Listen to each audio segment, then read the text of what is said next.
Brad Van Meter is a proud sponsor from the Hawkeye of the Storm. Very appreciative to Brad for his support of the show for a long time now. Please call 515-256-6480 or visit www.bradvanmeter.com. Or you can visit him at Fleur Drive in Des Moines for all of your State Farm insurance needs. That's Brad Van Meter at 888-878-6480 or visit him at Floor Drive in Des Moines, Iowa for all your insurance needs. Well. You guys mind if I start off with a clip? Let's start off with a clip. Encapsulates how I'm feeling right now.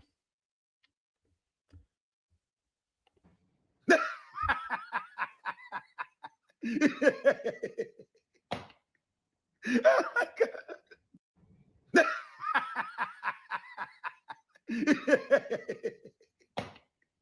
Oh my God. I had to do it. No matter how tough some of the close losses have been, no matter how frustrated we've been at times or happy we've been at times with performances of this team, there is nothing better than a good old-fashioned blowout on Nebraska home territory. We will get to the game. Iowa defeating Nebraska 40-16 in Lincoln in the bad weather today. Man, that was I didn't see that coming. Corey, I don't think saw that coming either. If you watched Corey's preview, I think it was a pretty close predicted game. I think Corey picked Nebraska to cover, but Iowa to win, if I remember correctly. So we all predicted close games, and it was nothing but Iowa with a very level start to the game. Obviously Emmett Johnson got way out of control early on. But after that, it was all over when TJ Lateef sort of got rolled up on there and hurt his knee a little bit, lost his mobility. That was really all she wrote.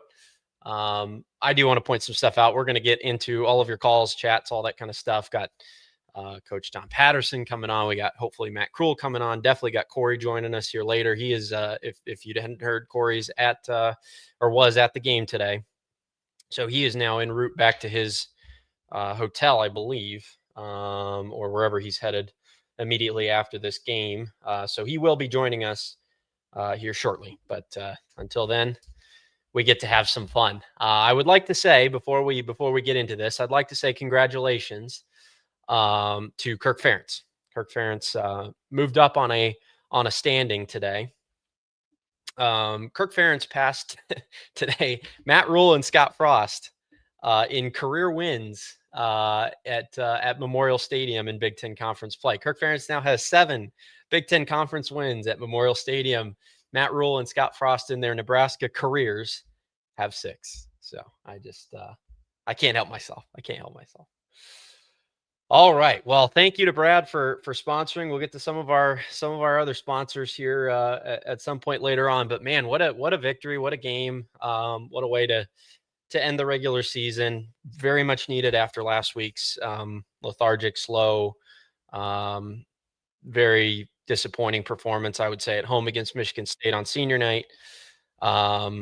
Really, really great to change the vibes and pull everybody back up after that performance. So really, really good stuff. Obviously, Emmett Johnson ran wild, especially in that first half. They did figure out a way to contain him a little bit in the second, but he still finished with 29 carries, 217 yards, 7.5 yards a carry, and a touchdown, which is just crazy. But man, is that dude talented. He's got a future ahead of him, probably in the NFL, at least from what I saw today. 231 rushing yards for Nebraska overall. But once we got to halftime, it was a close game. Obviously, that the safety that we'll talk about on the punt fumble was somewhat controversial, but obviously a big play in the game. And really after that was all she wrote. Nebraska did not score a point in the second half, did not score a point in the last, let's see, when did they last score? They had a field goal with about 3 minutes to go in the first half. And after that, at that point, that made it 17-16 Iowa. And it was 23-0 Iowa from that point on. So very impressive stuff. Congratulations to Mark Gronowski, in case you missed it at the end of the broadcast. Mark Gronowski setting the Iowa rushing record for a quarterback in a season. Obviously very well deserved for him. Very tough runner, very physical runner, and very tough guy. So very, very proud of him. Very happy for him. Just another Another achievement for him in his collegiate career is the winningest quarterback ever. Obviously, we've had our frustrations at times, but from start to finish, I love the way he's carried himself. I love the way he's competed, and very proud to have had him as a Hawkeye. So, all right, let me drop again. I'm going to drop the link in the chat here. The call-in link is in the description. Let's discuss a couple of things here real quick. So link is in the description. If you'd like to call in on StreamYard, please do. That link is in the description and also in the live chat. So let's see here. Yep. So link is in the live chat. Again, Corey, Matt Kroul, I believe are joining us shortly here. We've got Coach Don Patterson in the queue. We'll be adding him in just a second. So yeah, lots of stuff to get to. Without further ado, let's bring the man himself in. Coach Patterson, boy, is it good to be with you. It's good to be with you, Kyle. What a fun afternoon. Really, I don't know, maybe you knew something the rest of us didn't. Remember, there were parameters that gave this away. I certainly did not see a 24-point win in this game. It hasn't been a series that has been decided by 24 points in the past. In fact, I think this game had more points in the last three games in this series put together. So obviously very out of character for this series. Describe what you saw, what was different this afternoon, and why Iowa was able to pull away. I think, Kyle, the primary difference in the game is something we refer to as red zone scoring efficiency. We made touchdowns, they made field goals. Yeah. And that starts to add up after several possessions. Yeah, absolutely. Very, very important. And that's been something that Iowa, I mean, in terms of the offensive metrics, I'm sure I don't have them in front of me, but I'm sure they have taken a big step forward in red zone efficiency compared to at least 2 or 3 years ago. I mean, obviously all the offensive metrics have gotten better, but having Gronowski in particular, I think makes them so much more effective. And Sullivan last year, we talked about Sullivan being used in those red zone packages in place of McNamara because of his ability to run, but having that mobile quarterback being able to run that design quarterback run has really helped their chances in the red zone. So absolutely. Very true. The truth is, if you have a running quarterback in the red zone, it's almost like playing with an extra player, playing with 12 versus 11.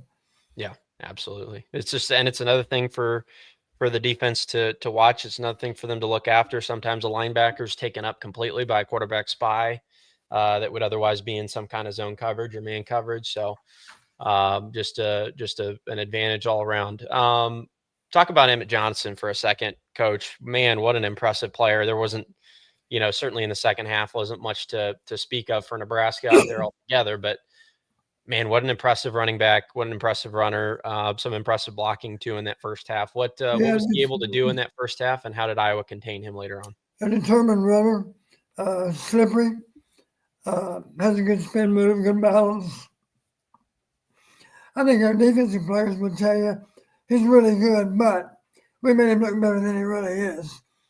Because there are any number of missed tackles, what Phil would classify as a missed tackle, and for that matter, what our defensive players would classify as a missed tackle too.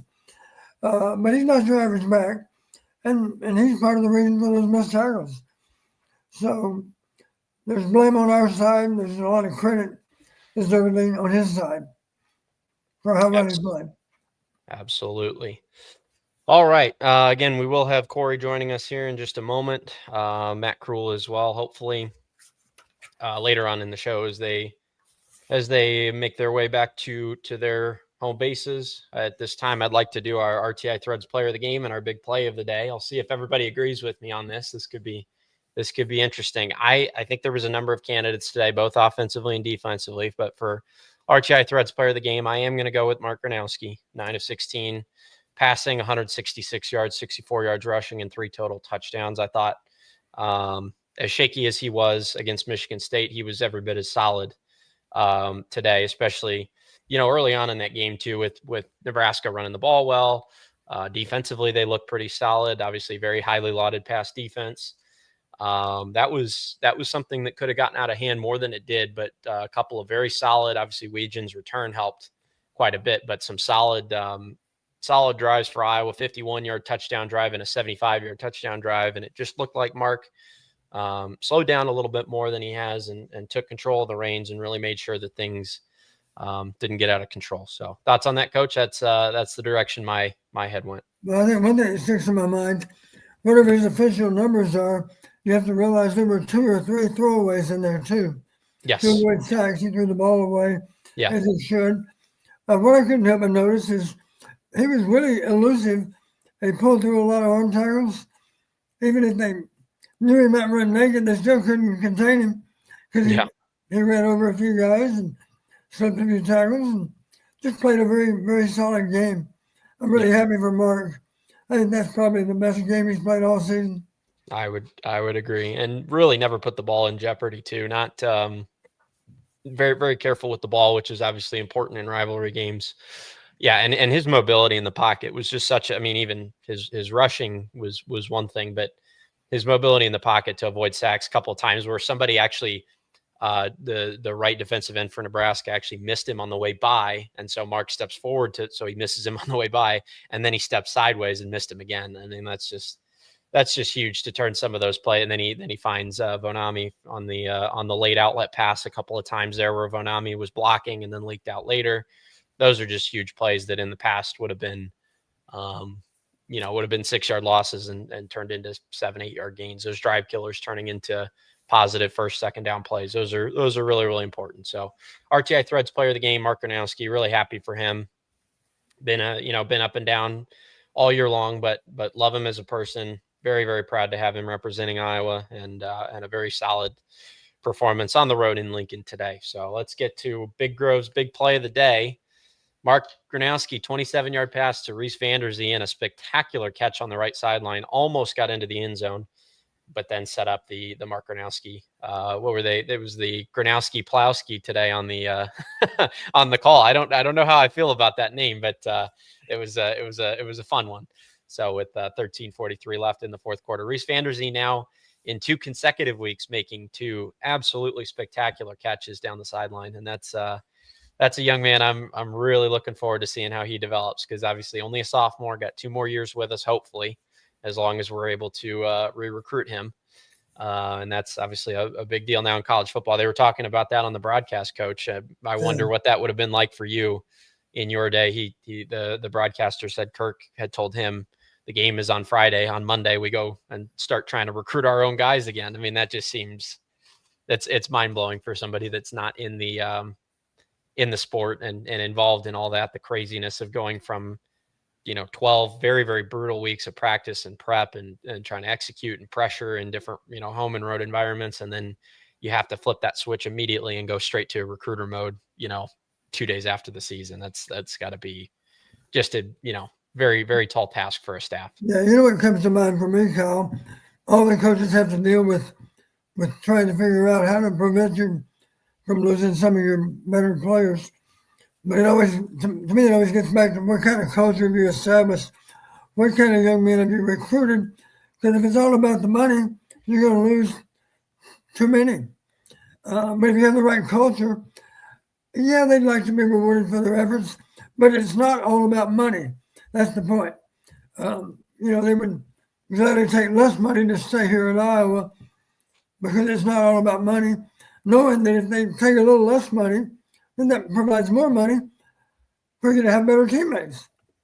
Yeah, absolutely. Yeah, and as much as people in the chat want to go after Kirk, I personally, I don't think Kirk is a lot to blame for any of the losses this season. I think in the past, I've looked at some of those and thought, man, he's really, maybe he's restricting the offense, maybe he's doing certain things. I haven't said that this year because I don't believe it, and I think this is the time of year where, as critical as anybody wants to be of Kirk Ferentz, I'm very happy I have him in my corner this time of year when it comes time for all these schools to be picking up the phone and calling different players and offering them sums of money and stuff. If there's one, you saw at the end of the game there when they converted that 4th down with 2 or 3 minutes to go, all the offensive linemen run off the sideline and they're all high-fiving Kirk, and they're, you can hear their chants on television. I mean, that's just something You can tell it was a very emotional moment for Kirk. Yes. I will confess too, Kyle, for the first time ever, I texted Kirk, congratulations, during the game. When it was 40-16, I won't tell you what I said, but it was appropriate for what I said. And I knew there's no way in hell we're going to lose this football game. Yeah. We're up and we know how to defend the lead. And of course, we're up by 24, which in theory is only 3 scores. 3 times 8, of course, we're tied up. But good luck if you're able to score 3 touchdowns, being able to convert 3 times on your 2-point plays too. So effectively, we were up 4 scores. Yeah, at that point. And then I felt safe. Absolutely. Yeah. And it, Kirk obviously very emotional running off the field there. Corey was texting me as he was getting ready to leave the stadium and all that stuff about how Kirk was emotional down towards the end there as he's running off. And it's, it's a credit to him. It's a credit to all his guys, the relationship they have. That offensive line, like I said, obviously loves playing together. Very, very emotional for them. Very proud. And they are, top candidate, if not the front runner for the Joe Moore Award. So I really hope that those guys get that because they have been very, very good this year. And it's been fun to see that unit progress throughout the year. And I know people are going to go into the the retirement talk from Kirk and how, but Kirk's been emotional at the end of seasons for several years now. He said in press conferences, the older he gets, the more, more emotional he is, the happier he is for his guys. So just very good to see. I mean, it's and this is what rivalry weekend's all about, right? You're not playing for anything nationally anymore at this point, haven't been for a couple of weeks, but this is, if national implications are the number one reason why you maybe get up and prepare every day, then a rivalry week would give you, certainly that number two, best incentive behind maybe some national implications. So what are those prep weeks like, Coach? Obviously, like I said, Iowa didn't have anything to play for as far as the playoff. But these trophy games are important. They matter for recruiting. They matter for pride. They matter for, players in their standing if they want to go, certainly for Nebraska players. I don't know about Iowa players that are considering leaving, but, TJ Lateef may have been trying out for the starting quarterback role next year. These are important games in that aspect. So what are these prep weeks like, and how are these games different, particularly at the end of the season? Well, some teams, I'll put it this way, in November, one of the things we always used to talk about, the teams that have great seasons, if you go back and look, they probably had a great November last fall. Because it really affects your mindset for winter conditioning. It affects your mindset for spring ball. It's more likely to give guys a reason to want to stay rather than leave. Because let's face it, if it feels like a sinking ship, you might decide to abandon ship. And right now, of course, I'm sure there's some players from Nebraska that are discouraged. Yeah. And I don't wish the Nebraska coaches or the program any bad luck, but it's just something you have to deal with. There are people that are wondering now, is this the right place for me to be? So they'll deal with it. And of course, they're good coaches, and I'm sure they'll hang on to their fair share of those players, but others I'm sure will leave because they're not happy with one thing or another. That's why it's so important, Carl, to have a team concept in place. If your players understand it's not about me, it's all about the team. At that point, you have a chance. Yeah, absolutely. And you can imagine too, especially for a program that may be relying on some momentum, obviously tons of bad years under Scott Frost and Matt Rule really struggling to try to turn the ship around. The difference in, obviously he broke through last year, made a bowl game, got to 7-6. That was an accomplishment for where they were at last year. But the difference between them winning this game and then winning a bowl game and finishing what would have been 9-4 versus losing this game, falling to 7-5, possibly losing the bowl game and finishing with the same record as they did last year. I mean, that's huge for program trajectory. So these, like you said, these games can have huge implications for following years. I mean, even think back to 2020, right? Iowa loses those first 2 games at home to Northwestern and Purdue, right, to open 2020. Then they rip off 6 straight, and then what do they do in 2021? They come out and they smoke Indiana in the home opener, and then they smoke Iowa State on the road. I mean, just looked like the momentum that team built just carried straight into the 2021 season, and they go on that great run. Obviously, they things sort of went off the tracks in the middle of that season, but those things can build from year to year. So let's discuss a little bit more specifics on the game, Coach. The one I want to start with personally, I thought it was the turning point in the game, was the Carson Shire hit on the punt. Obviously, there was a flag on the first punt. There was the illegal shift from Iowa. And then the ball that would have been downed at the 11 comes back. They have to punt again. Actually, at the time, looked maybe like a break for Nebraska because the ball had come out and he was down, on contact there. But you think, oh, we downed it at the 11. Maybe there's a chance that we're able to get a worse punt out of restaking or maybe get a return. It looked like a Nebraska break at the time.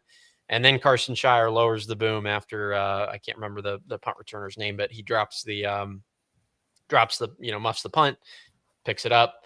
Carson Shire levels him.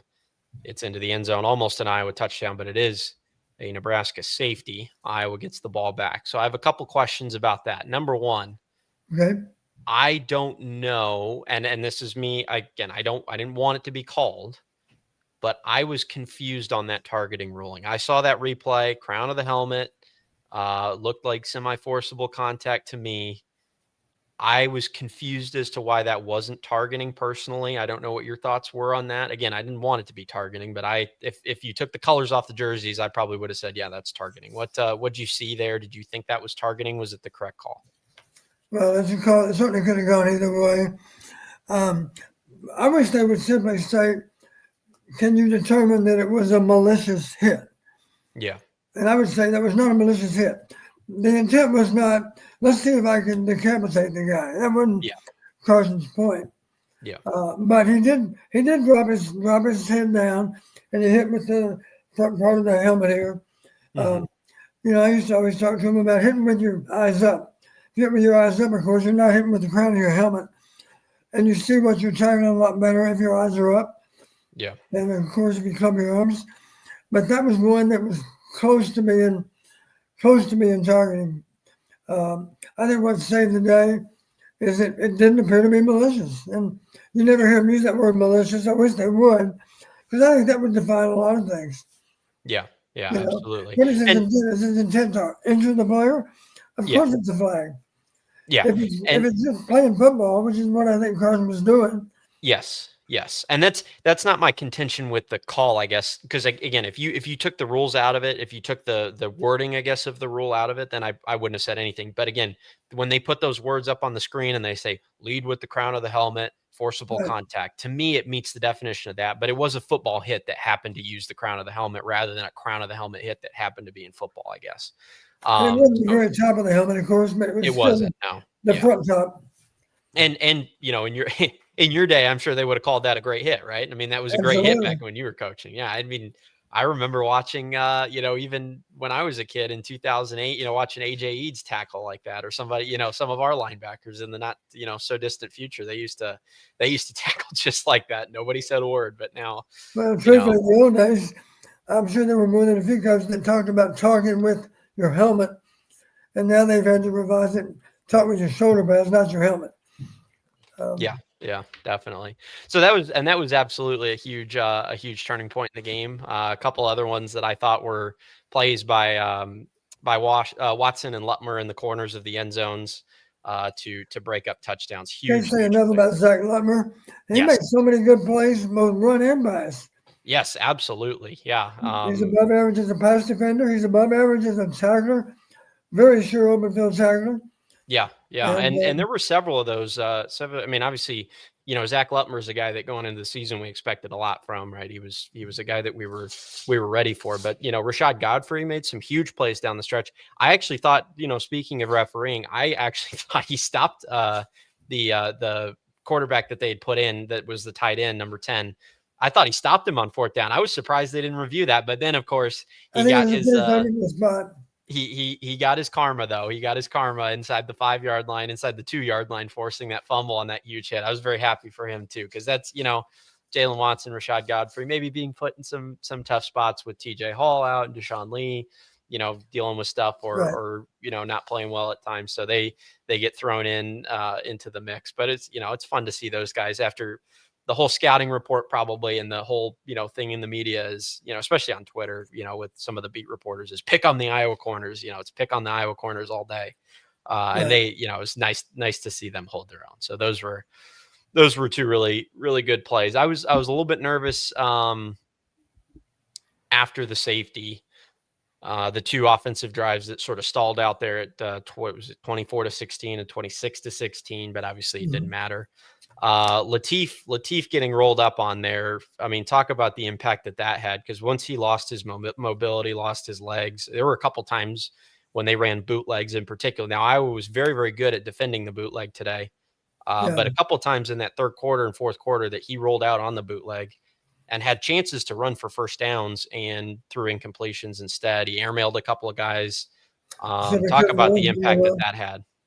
Yeah, except it was way less than full speed, more like half speed. It wasn't a threat to run. Incidentally, I believe the leg sprain, the leg strain, whatever you want to call it, I believe that was a tackle by Shower again, wasn't it? I think. It was, yep. Yeah. That's another guy. A good word for a guy like him. He's sudden. He's got great acceleration for a short distance.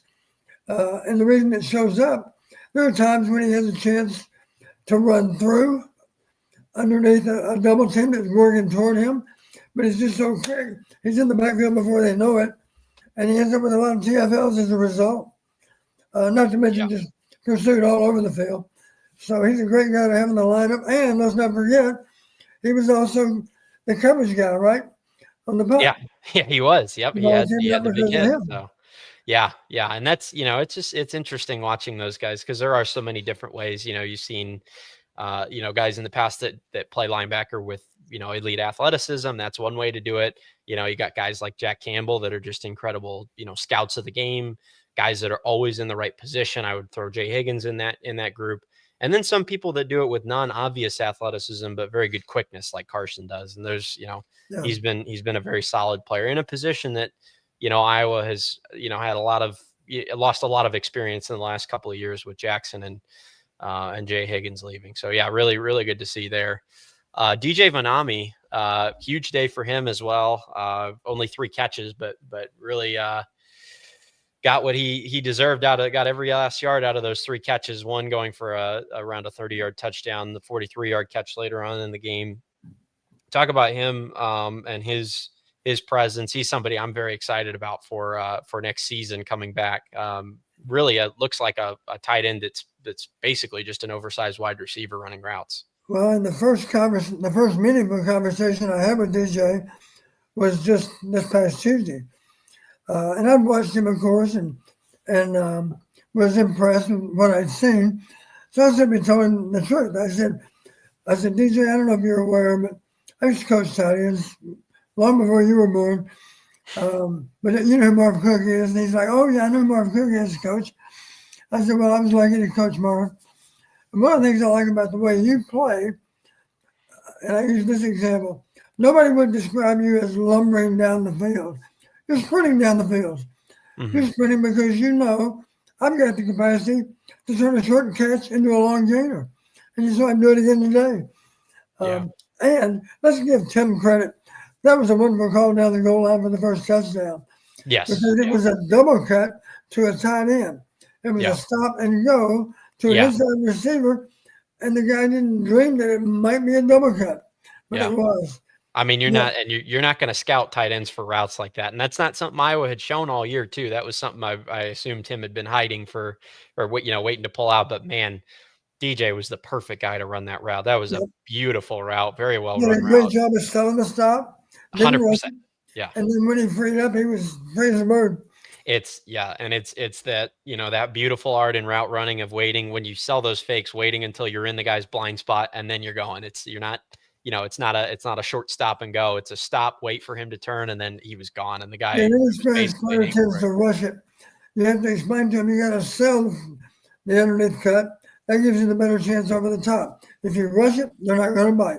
They're not going to bite. They're never going to bite. So yeah, very, very happy to see that for him, and I look forward to seeing his usage in the offense next year, because, as we know, tight ends have not been the focal point of Tim Lester's career so far, the way that they were in the past. But I think he has an excellent chance to be a very good player next year. And you talk about where tight ends are going in the league. A lot of them are receiving tight ends. You look at Kyle Pitts, you look at all these guys that are doing all these big things in the NFL. They are receiving tight ends now. So he's got a lot of opportunity in front of him. It just occurred to me, one way to think of it, you've always heard me talking about quarterbacks that can extend plays. Yeah. Well, you should also recruit tight ends that can extend plays too. Yeah, absolutely.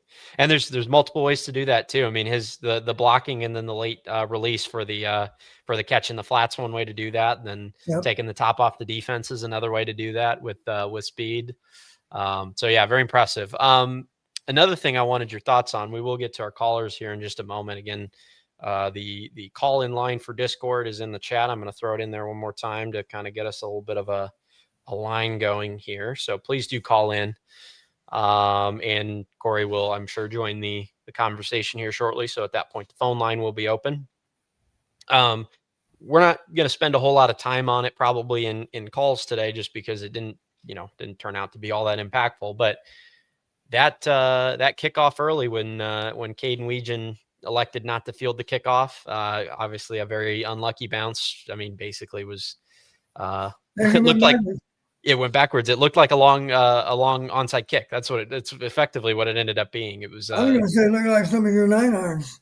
It did, yeah, absolutely. It backed up a little bit, yeah. So that was, and it went straight between or underneath the Iowa guy's leg, and then goes straight into the gut of one of the Nebraska players. What happened there? I mean, it almost looked like Weegan backed off of it, like it was a punt that he was not fielding.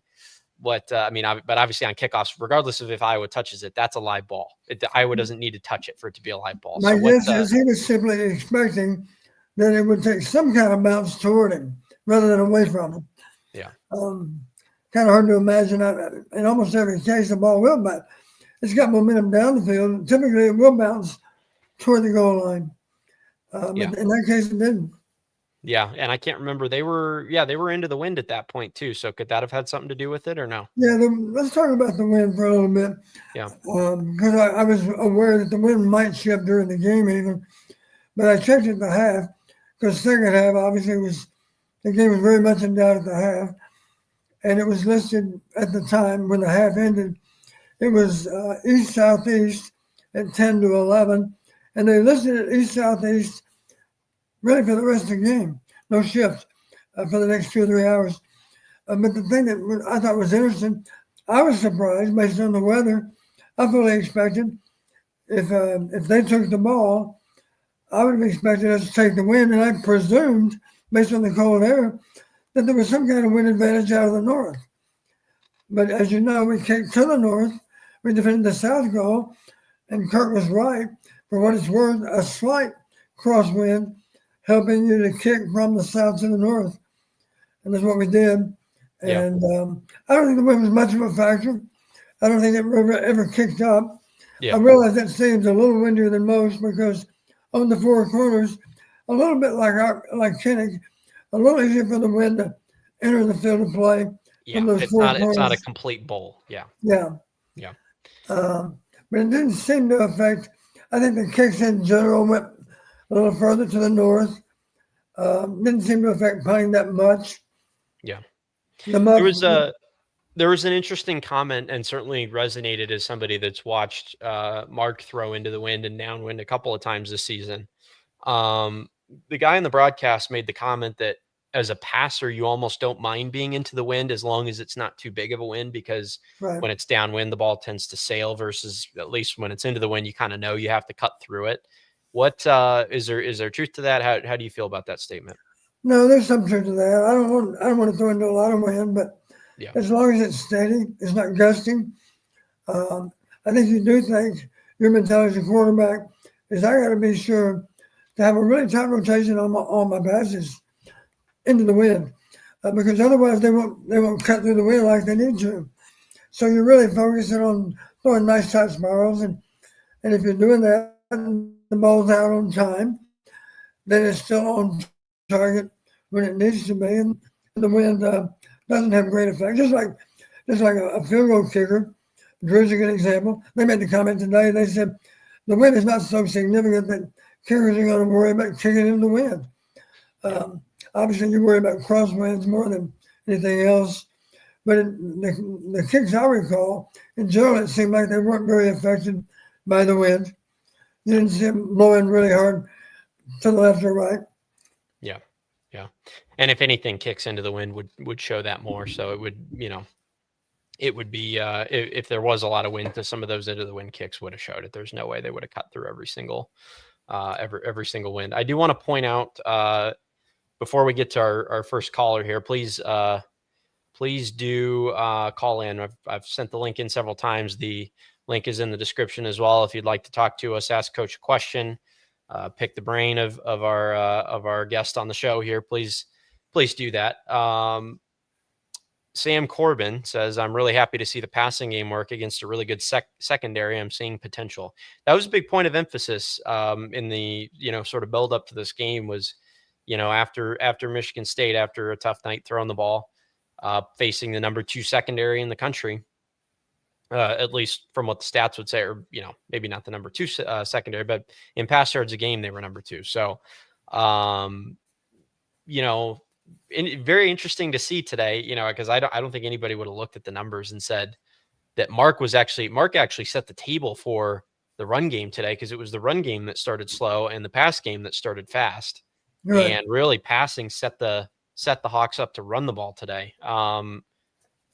Is that, what do you read into that? How did that happen? And what does that say going forward? I know we're losing Mark, losing some other pieces in the passing game on the offensive line, but surely has to be a good sign moving forward. Well, let me mention this to you, Kyle, since the game's played now, so we can talk about these things a little bit more. Yeah. Just talking about analytics for a little bit. One of the things I do, their conference record was 4-4, as you know, coming into today. So one of the things I like to do is zero in on the 4 games that the opponent won. And what I'm hoping to see is how many parameters were won by all 4 of those teams that beat Nebraska. Yeah. And there were only 3. I don't mind sharing with you what they are now. All 4 of those teams outrushed Nebraska, had more total offense than Nebraska, and also had an edge on not explosive but super explosive plays 30 yards or more. Mm-hmm. That's interesting. But I'm sitting here thinking, I'm not sure we can outgain Nebraska. I thought we'd outrush them. Yeah. Although that was even debatable going into the game because he's one of the best running backs in the conference.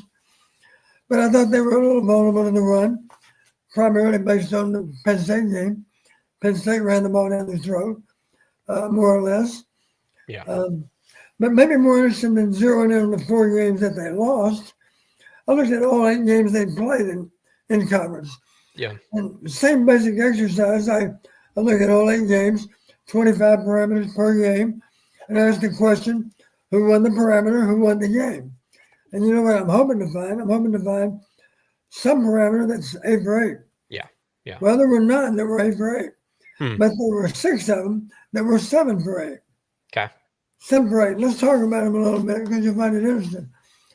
2 of them, incidentally, were also in that all 4 category of the teams that beat them. Total offense showed up 7 out of 8. Not surprising to me. Super explosive plays, 7 out of 8 also. But let's zero in on the other 4 first. One of them we lost. One of them simply was first touchdown of the game. And I have to admit, after they scored first, I'm thinking that is not good. Because I know what the analytics say. 7 out of 8 times that's identified the winning team. Yeah. And we failed on that one. The other 3, I'm pretty sure we won all 3 of them. I haven't done the math yet because I haven't seen a copy of final stats. But just based on your observation of the game, is it hard to imagine that we didn't have a better average starting field position? I'm pretty sure we did. Yeah. Absolutely. I don't know what the numbers are, but I'm confident. Iowa was around, I think it was late in the game they showed it. It was own 38-yard line. Nebraska was own 24, 25. So we won that by 10 to 15 yards. Anytime it's more than 10 yards, that's significant. Yes, yeah. And by the way, they made an excellent point too, by the way, because sometimes Caden Weegan affects that by great returns. Today he impacted it. He had the one really good return, but Today, he impacted it by them not kicking to Caden Weegan because you're taking 10 yards off the punt by kicking it out of bounds. That's significant too. Yeah, when you're kicking it sideways, you're just losing 5-10 yards by default. Right. There, you're saying you're avoiding with punt return yardage, but your net punting is still lousy. Which in their defense, it still makes sense because if you go ahead and look at Caden Weegan's average, when he does get to return punts, it's like 24 yards a return. I mean, obviously that's influenced by the 95-yarder and some of the other longer ones he's had, but he's over 20 yards a return. He just is. So it's a calculation that they made, and but that helps that field position calculation at the end of the day. Let me take you back into time. Kyle, this is 1982 I'm going to talk about. We're playing Tennessee in the Peach Bowl. You might have heard me talk about it before. They had a guy with world-class speed by the name of Willie Gault. Yeah. And Hayden told Reggie before the game, Reggie, I don't want Willie Gault to return a single punt. I want every one of your punts to go off the field. Now, the difference in Reggie and the Nebraska punter, Reggie had a cannon for a leg, so even when he punted it off the field, it still had good net punt. Instead of averaging 50 yards on the punt, he only averaged 45. Yeah. But he was accurate enough, the ball barely went off the field. Yeah. Some of those today, I think, were considerably off the field. Yeah. It takes me to, and again, I'm not going to ramble on this for a long time. I know people aren't interested necessarily in it, but as you know, I do a lot of golf analytics. And one of the things that we're doing right now in the offseason with a lot of our players is we're trying to bulk them up and help them hit the ball further. That's a big thing in the offseason. So there's a very well-known statistic in the golf analytics world that each 10 yards that you pick up off the tee, if you pick up 10 yards on your driving average, then you pick up 0.1 shots per hole when you hit driver. So, for example, if you hit it 30 yards further than somebody on average and the rest of your game is the same, you're getting 0.3 shots per hole that you hit driver on. Yeah. And so what that means practically is, again, on every hole, and like with field position, on every hole, you're only 10 yards further up. It doesn't look like a big difference, but 1 out of every 10 times you're going to gain a shot because of that additional distance. In football, it makes perfect sense. If you're gaining 5 yards here, 5 yards there, at some point, maybe it's 1 out of every 10. I don't know exactly what the numbers would be, but at some point you're going to score because of that extra 5 yards. And it's not going to be every drive, and it may not be very many drives. But if you're going to be up 15 yards, there's going to be maybe 2 or 3 drives a game that you score because you're up 2 or 3, you're up 15 yards. Those are, again, they don't look like big differentials in the moment, but if you accumulate them over large periods of time, then you get these very disproportionate outcomes, which is why if you look at the official World Golf Rankings and you look at the top 10 longest hitters in the world, it's basically, it's a fairly good match, right? You've got guys over the last 10 years like Rory and DJ and Koepka and DeChambeau, and all of those guys are all at the top of driving distance leaders. And they're all at the top of the ranking. So I won't go too far into it, but it's a very fun, parallel there, I think, between driving distance and field position. Yeah, good analogy there. The last 2 parameters that were 7 for 8 in those 8 conference games, fewer passing attempts. Now, maybe in the end, maybe we didn't win that. Yeah. We would have, except they realized we just got to get this game over with and go home. So they didn't throw much in the fourth quarter, I don't believe. Yeah. You have the numbers in front of you there, Kyle? I'm just curious what they are. I've got Latif 9 of 24 on the day, Gronowski 9 of 16. Okay, so we won that. Yep. Fewer passing attempts. And last but not least, better passing yardage per attempt. Yep. I'm sure we won that. Yep, absolutely. They had 2.9 yards per attempt. Gronowski had 10.5 yards per attempt. Wow. Which is that's a big difference as well. And then they outrushed Iowa, but in the end, because of the second half, it was only by 20 yards. It wasn't by, it was like 100 and something at halftime, and they narrowed that gap significantly. And then total yardage, I think you mentioned too, total offense. Iowa finished with 379 to Nebraska's 300. So they won that as well. So we ended up passing them up. Yep. I was curious if we were able to meet. I knew at the half we were behind. Yeah. In terms of total offense, but I did write this down. Third quarter total offense, we had 110 with 1 snap left. They had a total of 10. Remember seeing that number? Yeah. 110 to 10. That's a big discrepancy for 1 quarter of play. And not one that we're used to seeing too, because even in the first half there was that big discrepancy, but Iowa got a score courtesy of a Weejan return. So that total offense, it wasn't necessarily indicative of Iowa offense being terrible, right? They had a short field on one of their scores. Right. So, but for them to flip the script there and do that was really impressive.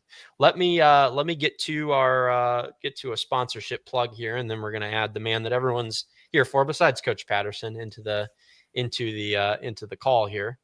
Let me throw it up here. Oh, where's my graphic? There we go.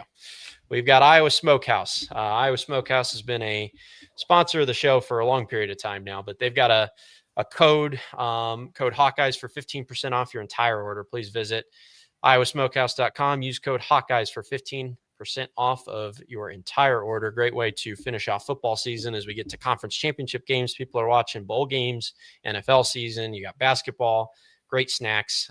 Their bacon meat sticks, all their great products can be a great partner for any sport that you're watching throughout the winter. So code Hawkeyes, 15% off your entire order at iowasmokehouse.com.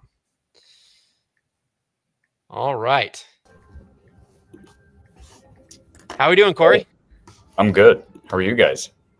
We're good. We're enjoying ourselves. Did you see my open? No, I didn't. I did. Was it something for the ages? We opened up with a clip of Stephen A. Smith laughing at the Cowboys, but it was obviously directed at Nebraska because I think that was the appropriate way to open the show. Man, I tell you, I don't know much to say about that. Correct me if I'm wrong. You probably have already covered this, as far as I'm aware. But 40-16 was the score in 2016 as well. Yeah. Am I correct in saying that? Okay. Yeah. I thought that in the stadium. Excuse me. But then I'm like, wow, it's going to stay 40-16, and obviously that last fumble at the goal line ensured that remained. So yeah. I mean, man, it's I tell you what. I didn't expect a 24-point victory, Coach. I know you've covered some of this already, but I would start by just saying I do think, it's easy to say this in the moment, but I do think last week was a one-off. I just think they just didn't play well, and whether it be senior day and the emotions or what, but this looked like the team that we've seen through most of the year.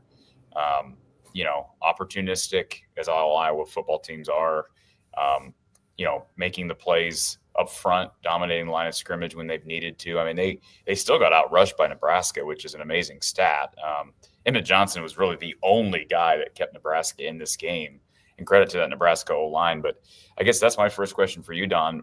What was going wrong with Iowa's rush defense in that first quarter, first half, that allowed Emmitt Smith to get to the edge, hit the corner, and they were pushing almost 200 rush yards by halftime?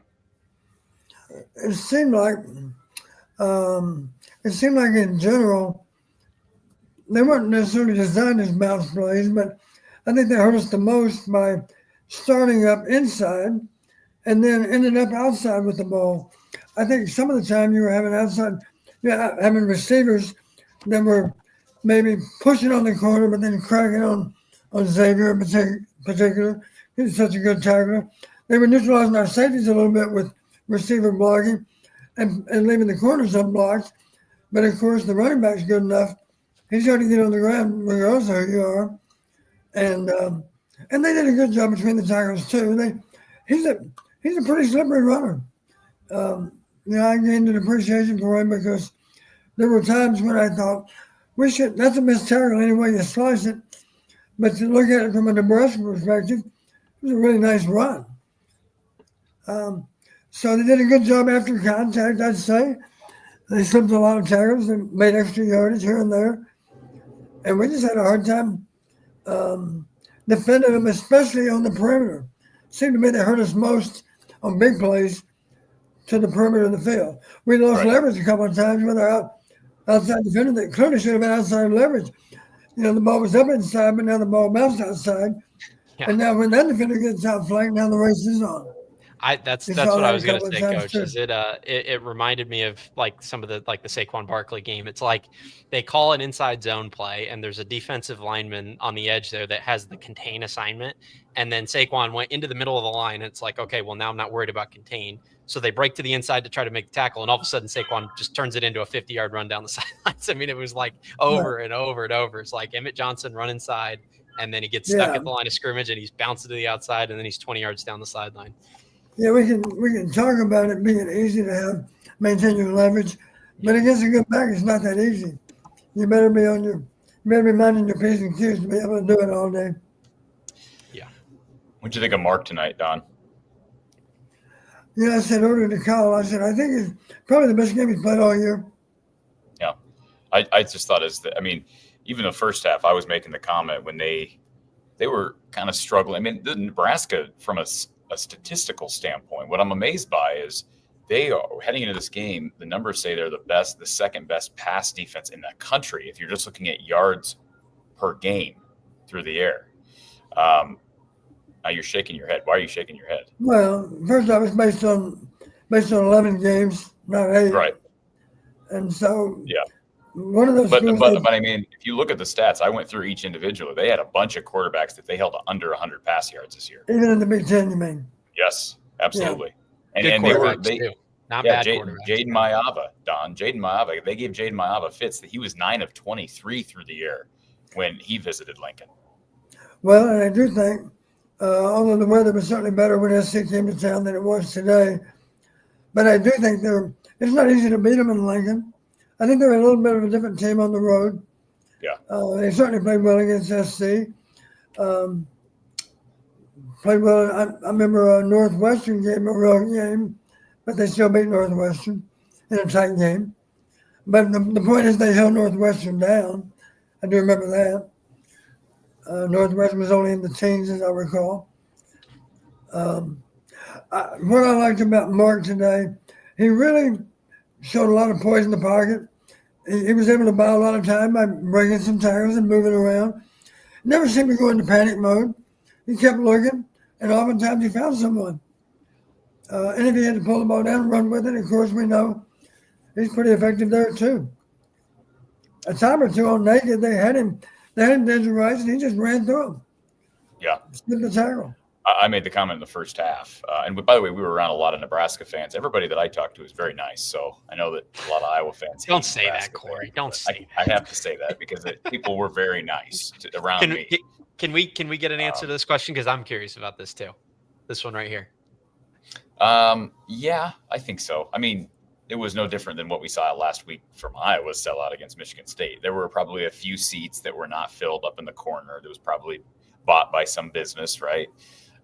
And just didn't get filled. But yeah, I mean, it was very loud, especially in that first half. What I couldn't help but notice is how many empty seats there were. I don't know, maybe at the end of the third quarter. Oh, they were done. They were. We moved over to the Iowa section because we were not in an Iowa section. We moved to the Iowa section into the third quarter because the game was over, and Nebraska fans knew the game was over, and yeah, it was. It really. I've never been to Memorial Stadium before. Really impressed by the stadium. It's a nicer place than Camp Randall. Let me just say that it's a better stadium than Camp Randall. I think Camp Randall's a bit of a dump, frankly, and. So, yeah, but RTI Threads player of the game was Mark Gronowski. And this was an executive decision made by Kyle Spence. But I would say down the stretch, man, he made some plays. And again, about 230 total yards and 3 touchdowns. Really good. And let's give honorable mention for a second to the guy that I've got on my shirt, Zach Lutmer. Man, that dude played phenomenal. He had a couple of great plays in pass coverage, Don. One in the end zone on a phenomenal throw from TJ Lateef that would have easily been a touchdown. It was a great play made on a pass deflected. You know what I like about Zach? I mentioned earlier to Kyle. Some guys are really good defending run, but not pass, or vice versa. He is equally good defending run and pass. Yeah. Let me see. There's a couple of I don't want to get to Jordan Gerling. Thank you for becoming a YouTube member, Jordan. We certainly do appreciate that. Shout out to this company right up here. So this this is not where we stayed. Let me just say this. It's not where I stayed last night. So shout out to the Hampton waffle, man. They're letting you bootleg off the setup. Yeah, so we appreciate Hampton Inn down here in downtown Lincoln for allowing us to do this show and to join the call. So Mark Rogers is in the chat as well. He says huge difference between these two programs in almost everything but talent. Isn't that something? And that's true. I mean, I was thinking about it on the football field, Don. Both these teams were at 7 wins heading into this game. But, boy, it was very clear who the better team was. And I have to say, I'd go back to the schedules. The schedules are not even enough. They're not, we talk about trying to make these schedules more even without having divisions. I think the Big Ten can do a better job of that. And congratulations to Nebraska for going to a bowl game. But I would hope that we could figure out a way to legitimize schedule balancing in this league.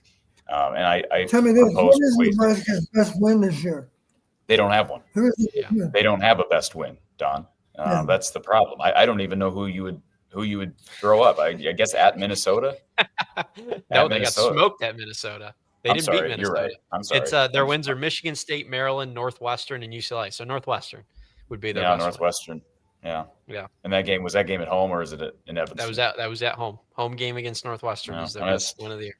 Oh, and similar or the other one is you could nominate the Cincinnati game in the non-conference. That's a viable option. That's probably your best win, and that was a de facto home game. So absolutely. All right, let's go to our Iowa Smokehouse call line. Iowa Smokehouse proudly sponsoring our phone line as always. We've got we got Corey here joining the show. Corey, welcome. Let me in early today. What's going on? I don't know, man. Maybe it's because I've been hoarse the last few days, and so if you steal a little bit of the talk from this Corey, that's okay. You're supposed to keep the long-winded guy that cuts all your viewership down to the last. I know. I usually try to do that, Corey, and I do. So yeah. Hey, first off, for any Nebraska fans, you guys better buck up and get that Emmett Johnson back because he's a special player, as KF said. What a beast to bring down. That said, Iowa tackling, I don't know. I've seen comments that Iowa tackling is one of the worst tackling teams that people have seen. Don, would you comment on that? What's your take on the tackling? Is it missed tackles, poor tackling, or is it just we're meeting some special running backs? You always have to consider the guy that's carrying the ball. And I think he made us look badly at times. But again, he's not your average back. We look better tackling lesser backs. I mean, there's a shocker, but it's the truth. So I give a lot of credit to Emmett. He's an excellent back, and he exposed us any number of times. He really did. Yeah, I mean, if Nebraska's not dropping him a good NIL package for next year, they're foolish because he seems special. I mean, we look at Surratt that impacted us early in the season or with Indiana, and obviously the Rutgers receiver. There's special players that are just game changers. We're fortunate to have Caden Weegan, and that's my next question is what are the odds? What's everybody's predictions on Weegan possibly coming back? There were some of his, I don't know who, if it was, I don't know his family, but I did see some of his family members there in the crowd.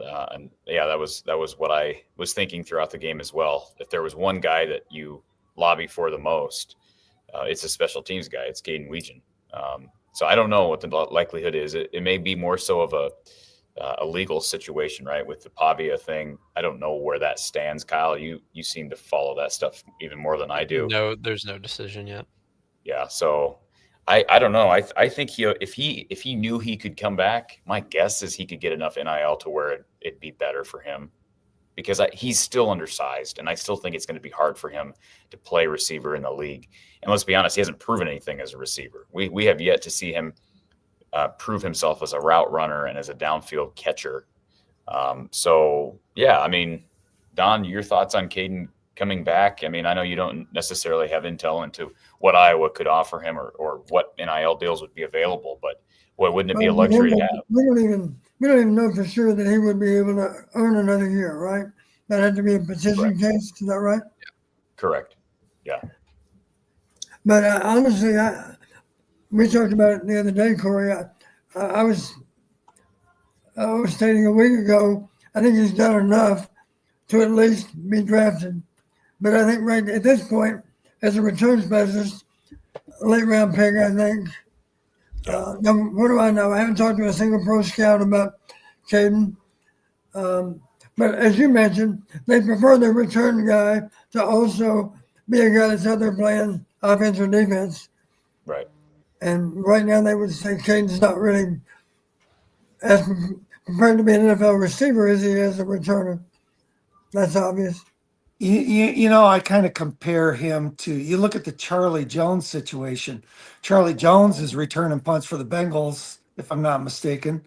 And, you know, Charlie Jones, I mean, well, he had a good year at Purdue. I got to give him, you know, I don't know what his. He had a much different year. Yeah. All-American level year at Purdue as a receiver.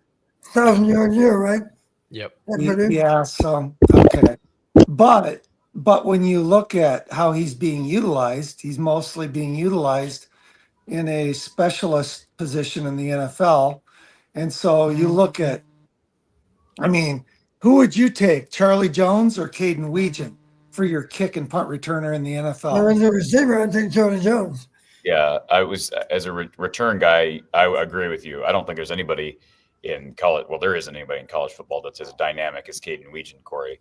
I just don't know value-wise when you're talking about a 53-man roster, you know, can you afford to have a guy who is you almost, at least from the eyes of scouts, my guess is they would view him right now as no chance of playing receiver and no chance of beating out the guys that have earned 53-man roster spots. So do we want to just have a specialist? Is he even Josh Cribbs and Devin Hester, like those guys played receiver. Don, you remember Devin Hester and Josh Cribbs. Those guys did play receiver. Yeah. They were just known to be return specialists. And Charlie Jones, same thing. My guess is I could be wrong on this, but my guess is he was clearly not even close to I don't know how many receivers they have on a 53-man roster, but if he wasn't anywhere close to those guys, he probably wouldn't be on the team.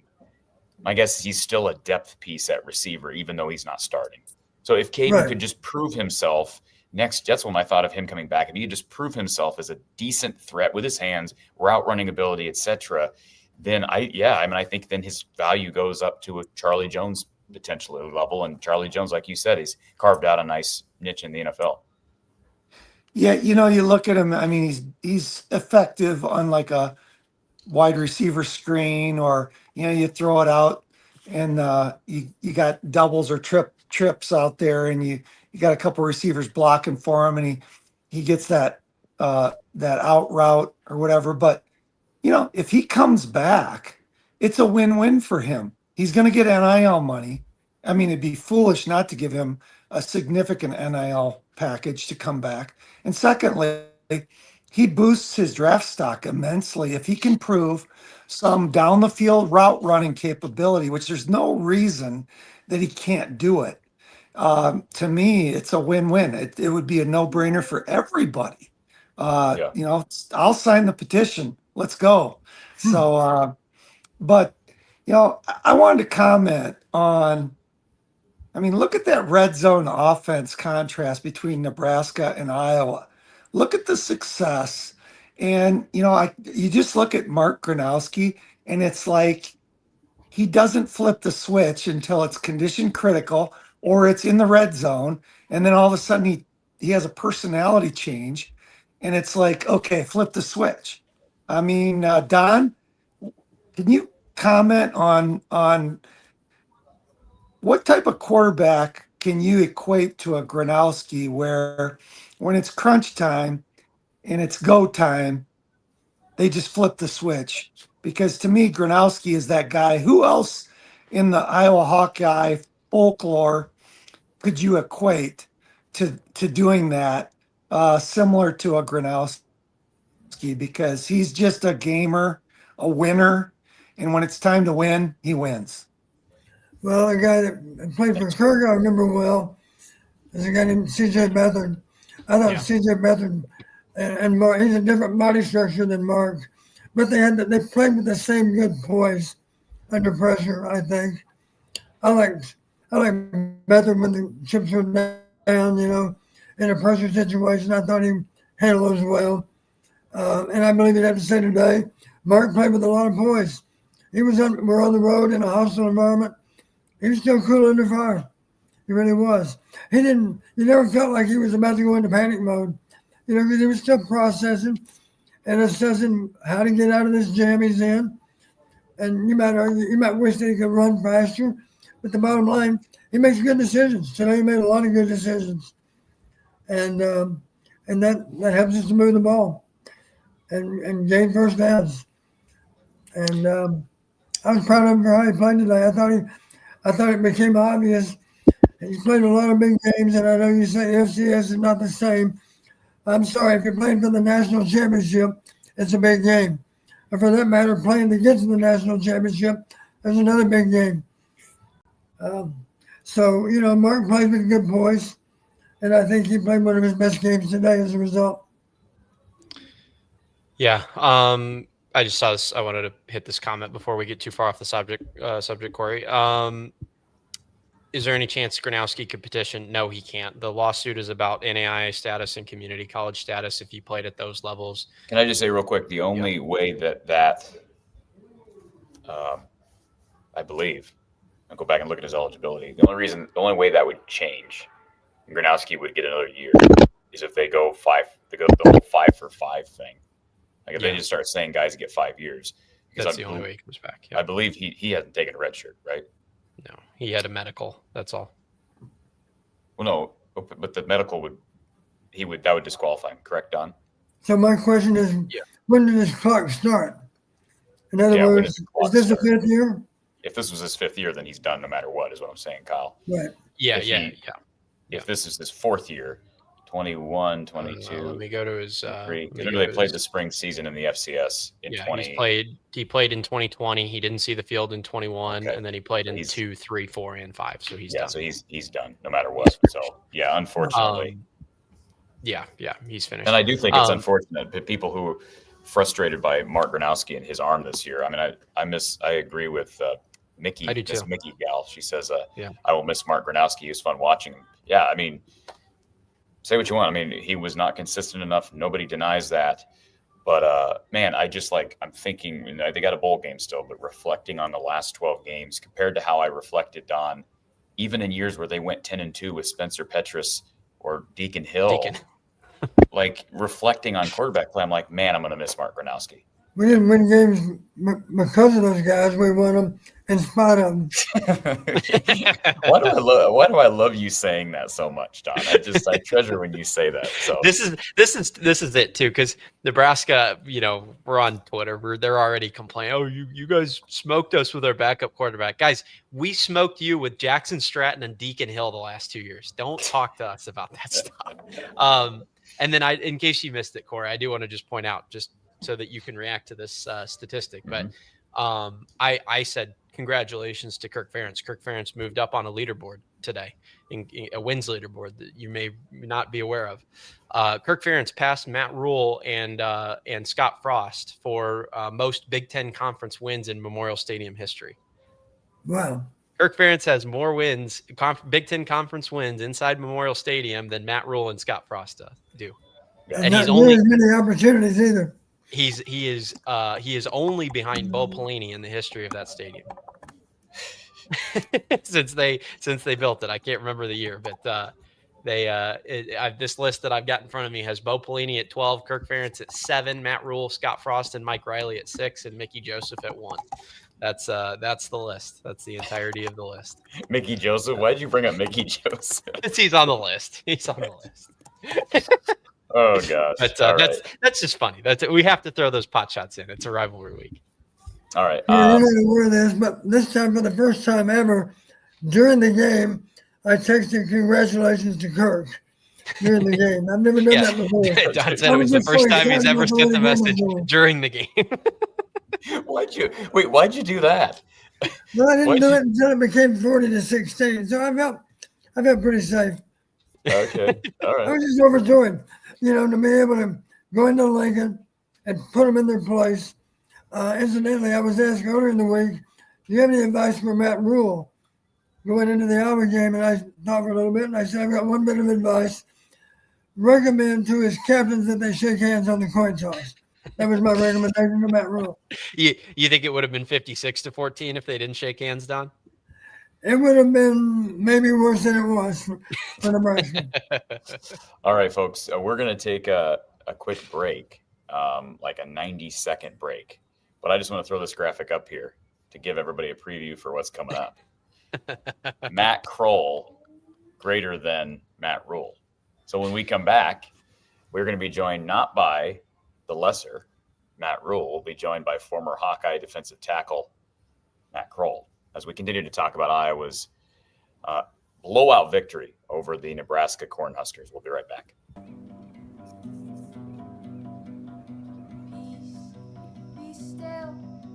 Over the past year, we traveled the country visiting American farms, and something great came of it. All because Reagan and Massey gave farmers a platform to share the history, the business, and the people that together have created their farm's identity. This project has uncovered the reality of what many farms in the country have to go through, and it's been long overdue. With our country losing an average of 28,000 farms a year, what better of a time to tell the stories than now? So we'd like to thank you for joining us on our travels and inviting these farmers into your living room, just as they have done for us.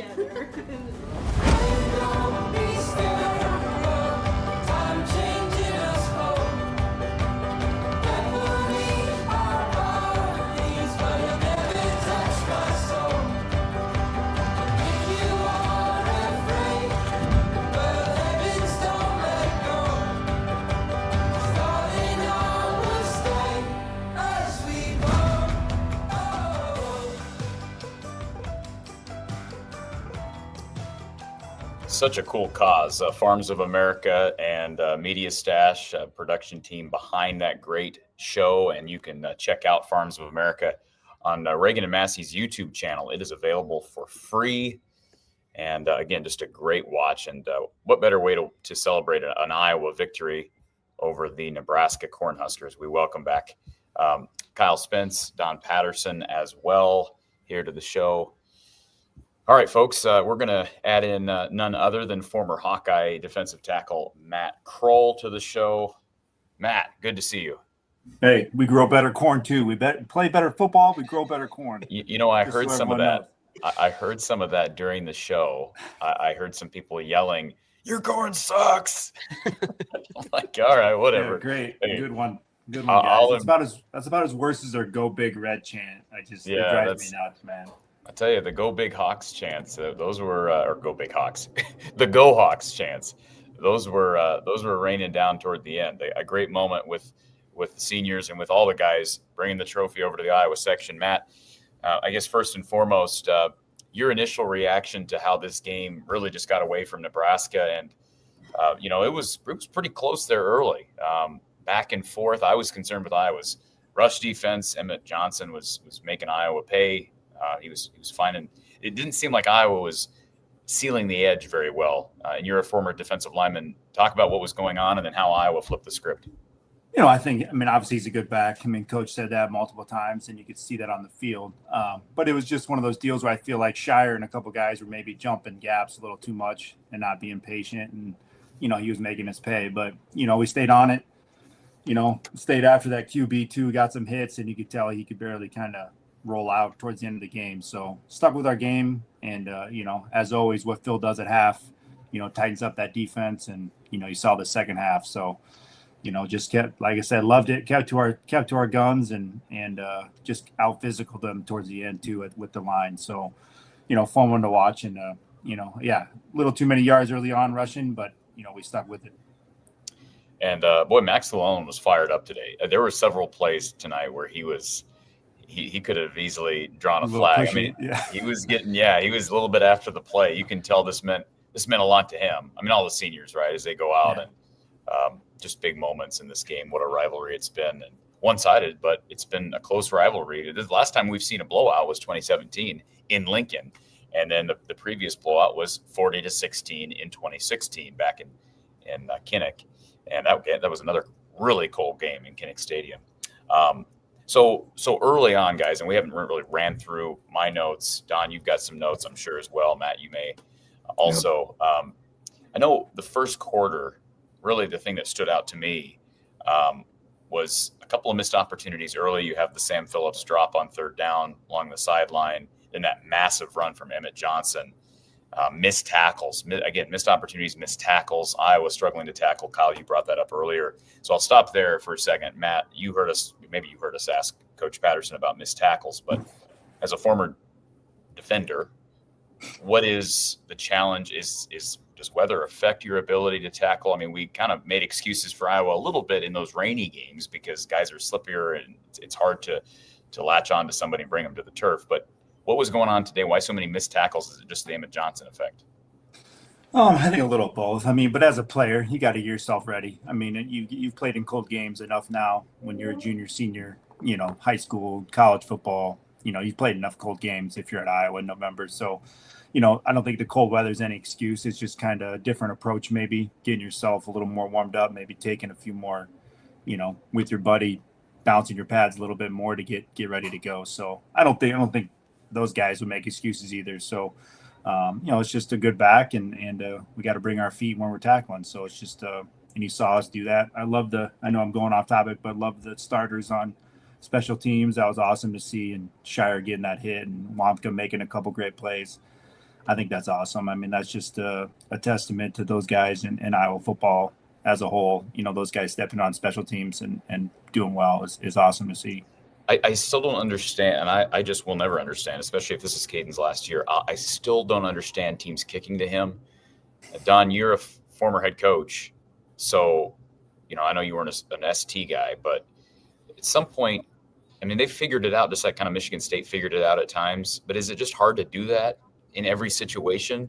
Because today, first quarter, what do you know? They kick straight to Weegan on a kickoff, and Weegan takes it, I think, past midfield, and you get a face mask. And that was just like 3 points, just right there. Iowa didn't move the ball after that. Yeah, it was a 50-yard kick return, and then the face mask put us on the plus 29. Yeah, I mean, I think we put that in the end zone, didn't we? I can't remember for sure. Yeah, we did. Oh, Maybe no, not. they did not. No. Did not. It was run, pass, basically 3 plays, and they had to settle for the field goal. That's what I'm saying. Like not by kicking to Weegan, you're costing your team 3 points. Is it harder to coach and to execute not kicking to somebody on kickoffs, on punts than I think it is? Well, it's not that hard. Let's face it, the guys that are kicking off in general are really good field goal kickers too. So they can put the ball pretty much where you want it. And you're right, it's difficult. Let's face it. If you have twin returners, you'll notice our other return man's always a little bit up from Weegan. But of course, most people kick off from the left side of the field. And of course, Weegan's going to be downrange to try to get every ball he can. So the guy across the field, nothing wrong with kicking it over to him, let him go. He's not I don't care who he is, he's not the same threat. Right. So I think it'd be worth it to kick the ball diagonally across the field. I realize you can't kick it in the end zone, but take your chances with Washington. And then the guy that's over there, Terrell? Yeah. Yep, number 8. Yeah, it's got to be better than kicking it to the guy that's already proven time and time again that he's more dangerous than just about anybody you can find. And I don't know if I alluded to Lutmer being a senior. I didn't think I did that. If I did, I misspoke. But Doc P brings up, he's a sophomore. He's a third-year sophomore. He is draft eligible. I don't know what his stock would be. Matt, you played in the league a little bit.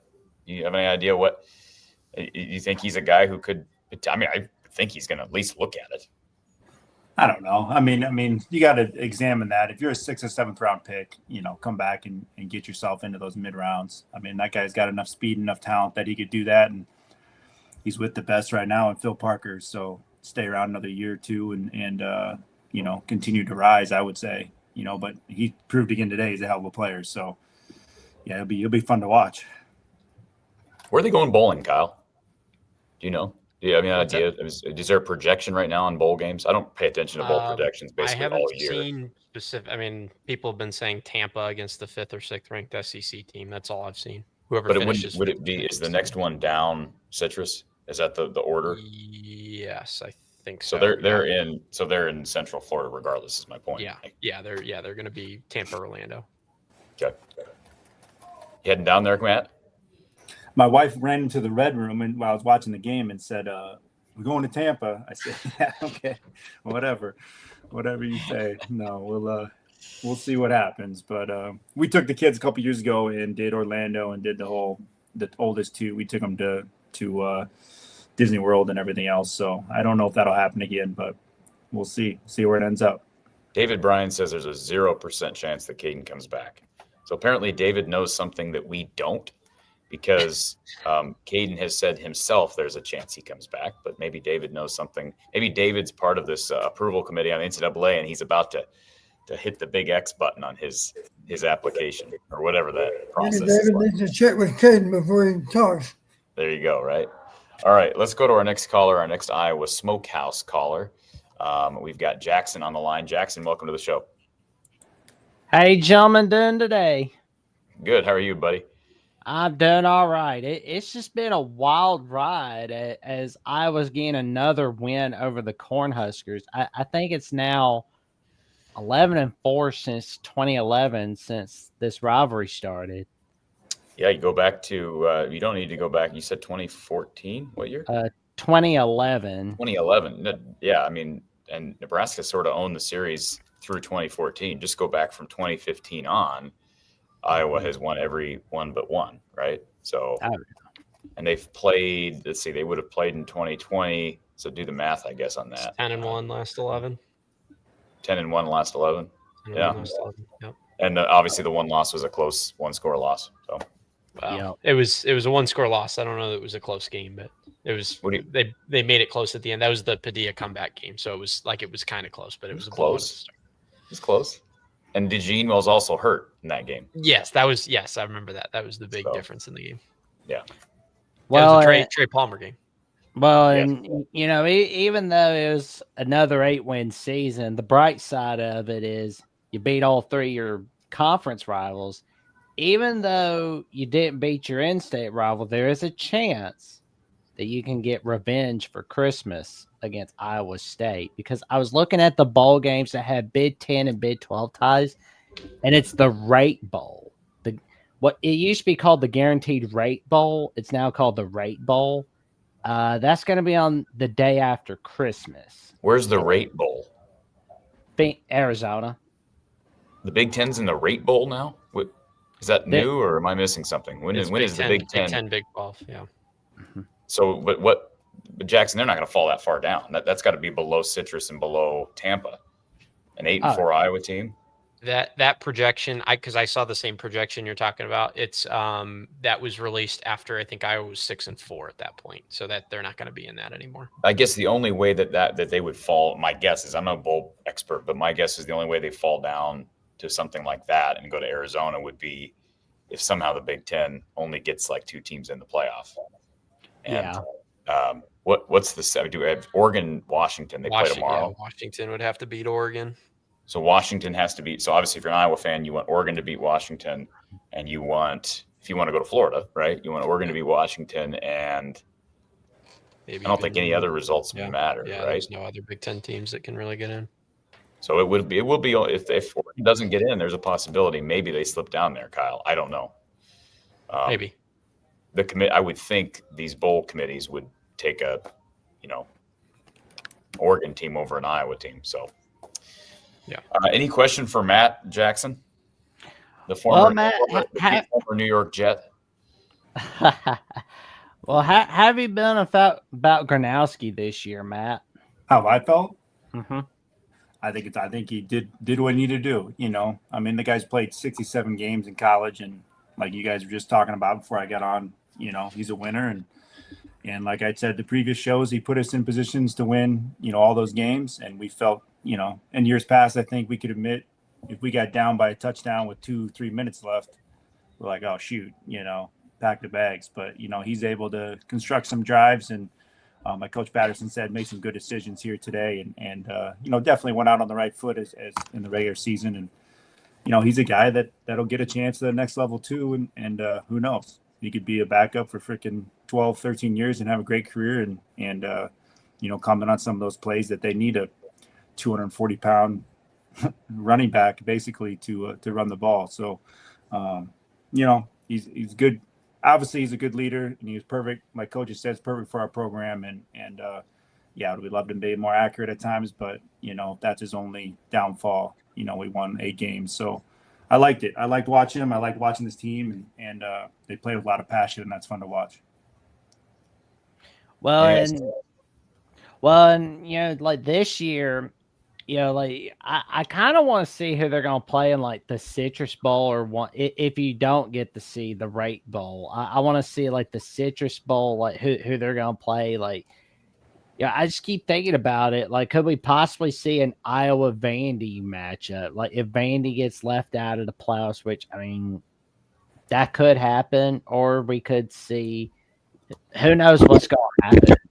Yeah, I don't really like Pavia. Seems like a punk, so I would be fine with Llewellyn and Graves and those guys beating him up. That would be totally fine with me. That's the one downside about what we saw today. We didn't get to see them rough up Raiola. But yeah. Maybe Theo Vaughn will decide to have Kurt Ferentz on the Theo Vaughn podcast. That'd be cool. Theo Vaughn, you know, this is a weird story. Theo Vaughn walked right by me down at the Music City Bowl last year. I'm like, who's that guy? I recognize that guy. And I walked past and I'm like, oh, that's that Theo Vaughn dude. Anyways, Jackson. Oh wow. Could we could see a Corey Brad appearance on this past week in the Theo Vaughn podcast. Nice. I mean, I would really have to. He's going to have to, you know, get to my level at some point. You know? Could you imagine, Corey? We just all step back and let Theo Vaughn and Coach Patterson have a conversation. You'd have to tell Coach Patterson who Theo Vaughn is first. So I know. All right, Jackson. Jackson, thank you for calling in, sir. Oh, thank you for having me on, and tell your friends, family, and the cashiers at Publix and I forget the Iowa grocery store. You're thinking of Hy-Vee, not we don't do Hy-Vee. I thought so.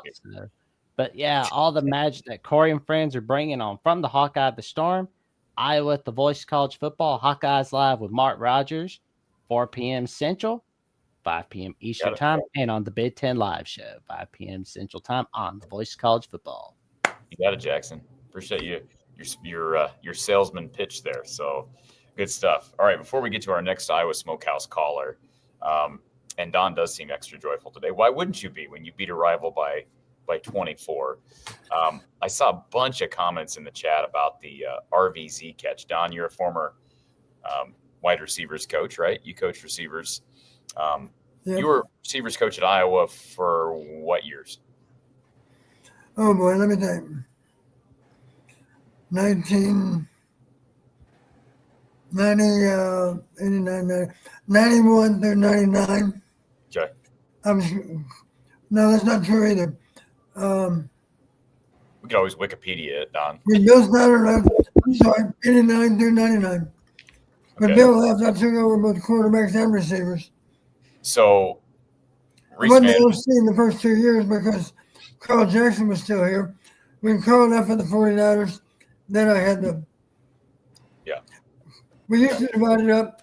I was the pass offense coordinator. Carl was the run offense coordinator. He had the title of OC. yeah, which is what Iowa should have done. Which is what Iowa should have done with Brian Ferentz if they knew what was best for the longevity of Brian Ferentz's career. He would have been the run game offensive coordinator, and they would have brought someone like a Randy Hedberg from North Dakota State to coach the offense. But you know, I digress. But boy, what a catch by Reese Vanderzee down there by that south end zone. I'm trying to think of my directions. We happened to move down by the Iowa fans down there before that catch was made. I think that was a better catch than last week against Michigan State, Don. I mean, what say you? He's got some hands.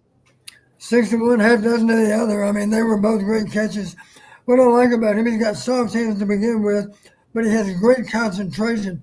Because let's face it, that ball came within a hair of both those defensive backs, and he still looked it in, made a nice clean catch. Well, take that back. The last week catch was bobbled, but he stayed with it to the ground, didn't he? Yep. Yeah. But they were both you can't defend much better. That's the point. It was good defense. It was simply thrown where it needed to be and great concentration by the receiver. Matt, your thoughts on Reese Vanderzee and just the impact? Can he be – I mean, he seems to, especially with Jacob Gill and Sam Phillips, they're going to be moving on. We think Caden Weegan probably is moving on. Those are 3 guys that you're losing from that room. We don't know what's going to happen with the portal, but one would have to think that Reese Vanderzee goes into next year as the number 1 guy in the receiver room. Who else would be, unless they go get a guy in the transfer portal, and they've tried to do that, like with Phillips, and not Phillips has been bad, but like it hasn't necessarily worked to being a guy that's, number 1 in that room. So I think Vanderzee's probably got the best chance of being that guy next year. Yeah, absolutely. I think Vanderzee obviously is the guy with some of his skills, his height, and we get a little downfield threat with him, which, we've been looking for a few years. So you get him, and I like Howard got some playing time today. He looks like a pretty good athlete, and, continue to develop that guy. And, then's what Caden does. Obviously Caden's going to have, an opportunity at the next level, but I just hope he maybe sticks around and, develops his receiver skills a little more, and that would make it even more valuable at the next level too, to get him into that slot and, Wes Welker type and get him some option routes at the next level. So, you get those 3 guys to stay, and then you and Adam Shader were talking about it on Wednesday. It all depends what we do with the QB position, how much we want to, evolve this passing game under Lester and hopefully continue to grow that, and starting with Vanderzee's a pretty good start. So yeah, I would agree.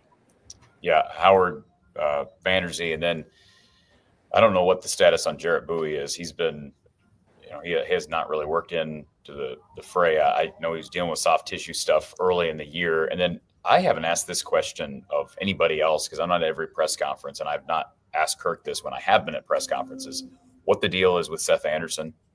Kyle, have you heard anything about what happened to him? I haven't heard either name in weeks. Yeah. So I don't know what Seth Anderson's out of eligibility as far as I'm concerned, as far as I'm aware also. So there's another guy that you're losing. And yeah, I mean, PJ Parker was a guy we heard a lot of hype about preseason who really hasn't done anything, has made some plays on special teams away from the ball. But he'd be another guy. Don, are you comfortable running your top 3 guys being a 6'5" RVZ, a 6'5" Dayton Howard, and then maybe a guy like KJ Parker? Can you run 2 guys of that size? They did it today. They were running those guys on the field at the same time. You're assuming 11 personnel on the field. You're talking about 3 wideouts. Yeah. Well, no more than 2 of them. I don't want 3 taller guys out there. Okay. I want somebody that can change directions and make those kind of plays too. So maybe if you talk about the biggest, as far as I want to say the biggest one, because boy, they're losing Dunker and they're losing Logan Jones, but one of the bigger developmental storylines next spring, I say, is KJ Parker. Can he be? Because we heard about his speed and we just haven't seen it develop. But boy, losing the guys they're losing, Phillips and he certainly looks the part. And as you know, I'm at practice every week, and I have noticed him at time during practice. He'll show flashes where you're thinking, well, maybe he can come on and do something big. Maybe. I think there's a chance. He certainly looks the part. Doug, thank you for reminding everybody, hit that like button if you're here. It does really help the show. Let's go to our next Iowa Smokehouse caller. Thank you for calling Iowa Postgame with Coach Don Patterson. Who's on the line? Yo, hey, am I on? You're on. Oh, sweet. Hey, Corey. Hey, Don. Yeah, I've been listening to the show all year long. My first time calling in, but I mean, it's been a blast to watch the show and hear what you guys have to say. But Not sure if you guys have touched on this, but I'm just curious moving forward, maybe what the plan is as far as the quarterback. I'm not sure how good Helinski is, but do we overpay maybe in the portal for like a MAC wide receiver, Sun Belt guy, and then just kind of see how Helinski does, or do we go to the portal back for a quarterback? I know there's kind of been some controversy there, but I love the question. Yeah, let me just say I love the question because some people think it's just everything's cut and dry with these things. There's NIL involved. There's you've got Hecklinski, you've got Hank Brown. Do they keep Jackson? They have 6 quarterbacks on the roster right now. We know Gronowski's gone. But I did, caller, if you maybe you watched the show with Adam Shada, but we talked about that extensively on Wednesday night. So if you missed that show at Big Grove, we talked about it. Adam shared his thoughts. He thinks you got to go out and get a quarterback. Matt, you roomed with Adam. I don't know if that means you're of the same thought, but is that a must? Like, even though we don't know Hecklinski, is that part of the reason why you've got to go get somebody out of the portal? First of all, Adam's like 10 times the intellect ability that I would ever have. So, he's got a little more of a head on his shoulders. But no, I think Adam's onto something. Yeah, we have 6 on the roster, but you kind of heard it on the broadcast today. The announcers kind of hit on it. Coach said, do we go back Monday and I start recruiting my team again? It's like conversation with each one of these guys on that roster, and especially in that QB room. Hey, what are your thoughts? What are you thinking? I just can't imagine those conversations and how, honest, hopefully guys are being with themselves and with, the portal and the wild, wild west that we live in.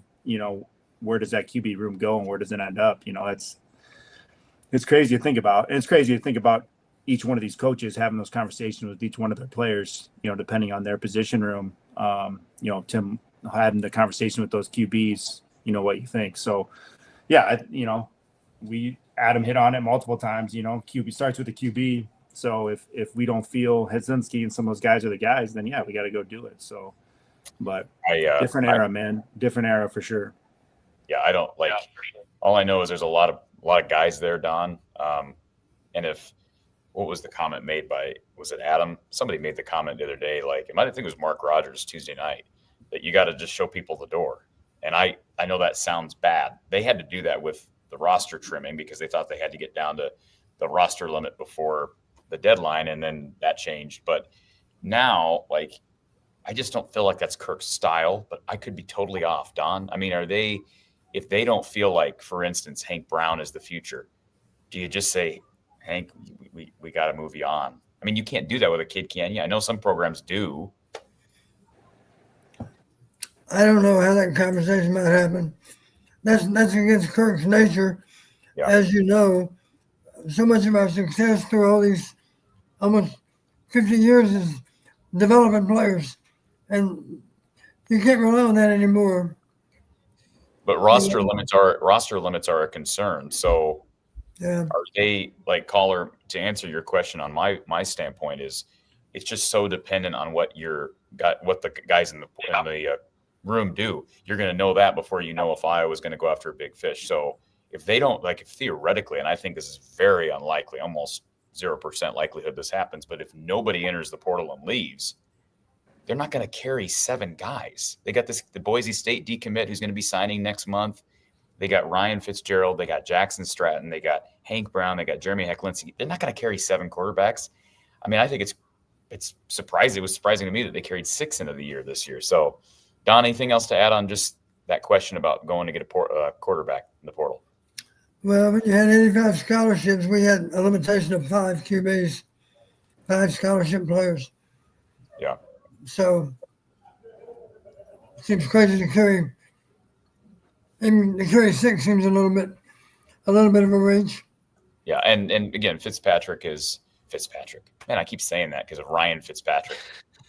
Ryan Fitzgerald is not on scholarship, but the right. Roster limitations are something that are going to kick in. So anything else, caller? Nope, that's it. Thanks for all you do, guys. Thank you, sir. Appreciate the call. It's interesting, Corey, too, and there's a whole other dimension to these things now that we don't even know about, because it's so hard to have a conversation like this now because it's not a linear discussion anymore of do we want this guy or do we want that guy? It's do we want this guy? And then also, how much do we have to give him? Like, do you want to give him, a singular guy $6 million and gut your entire roster to get him? Well, no, we don't. So it's hard for me to even say anything about like who you want and don't want, because it's like, we don't know how much any of them, unless it's leaked, we don't know how much any of them are getting. So it's so hard to make a judgment. And do we look back? I don't know what Sam Phillips got to come here. He put up pretty good numbers at Chattanooga, but do we look back at Sam Phillips and say that was a success? Like we're glad we got him. He was a starter all year. Yeah. I don't know. That'd be a really interesting show too, to go back and do kind of a postmortem of, and some of them, like Cade McNamara was like, Cade was some due to injury, but like obviously that didn't go super well. And there are others that have, Lucy Olson was an example of a great Iowa transfer, to go back and just see like, hey, from the rumored payouts and what they did, did we get our money's worth or did we not? How about Shaheed Barrows? There's a guy that came. He came from South Dakota, and he has again. Maybe he's hurt. I don't think he traveled. He might be hurt, but doesn't look like he's in the top 4. At corner, and we thought he was going to transfer in from South Dakota as a senior and start. They have one like that every year. It feels like it's not an exact science even out of the portal. I remember. You guys remember Matt Quarles in the Bryan era, 2017. They go get Matt Quarles from New Mexico. Everybody was like, "Oh, this guy's going to be the next," and he never did anything. So it happens. It's just like keeping guys out of high school, right? New Mexico's a Division I program.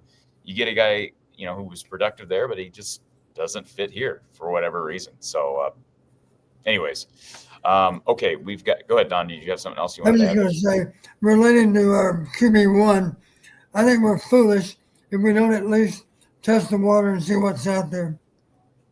Yeah. And I'm not talking about spending a ton of money to get a guy to come here.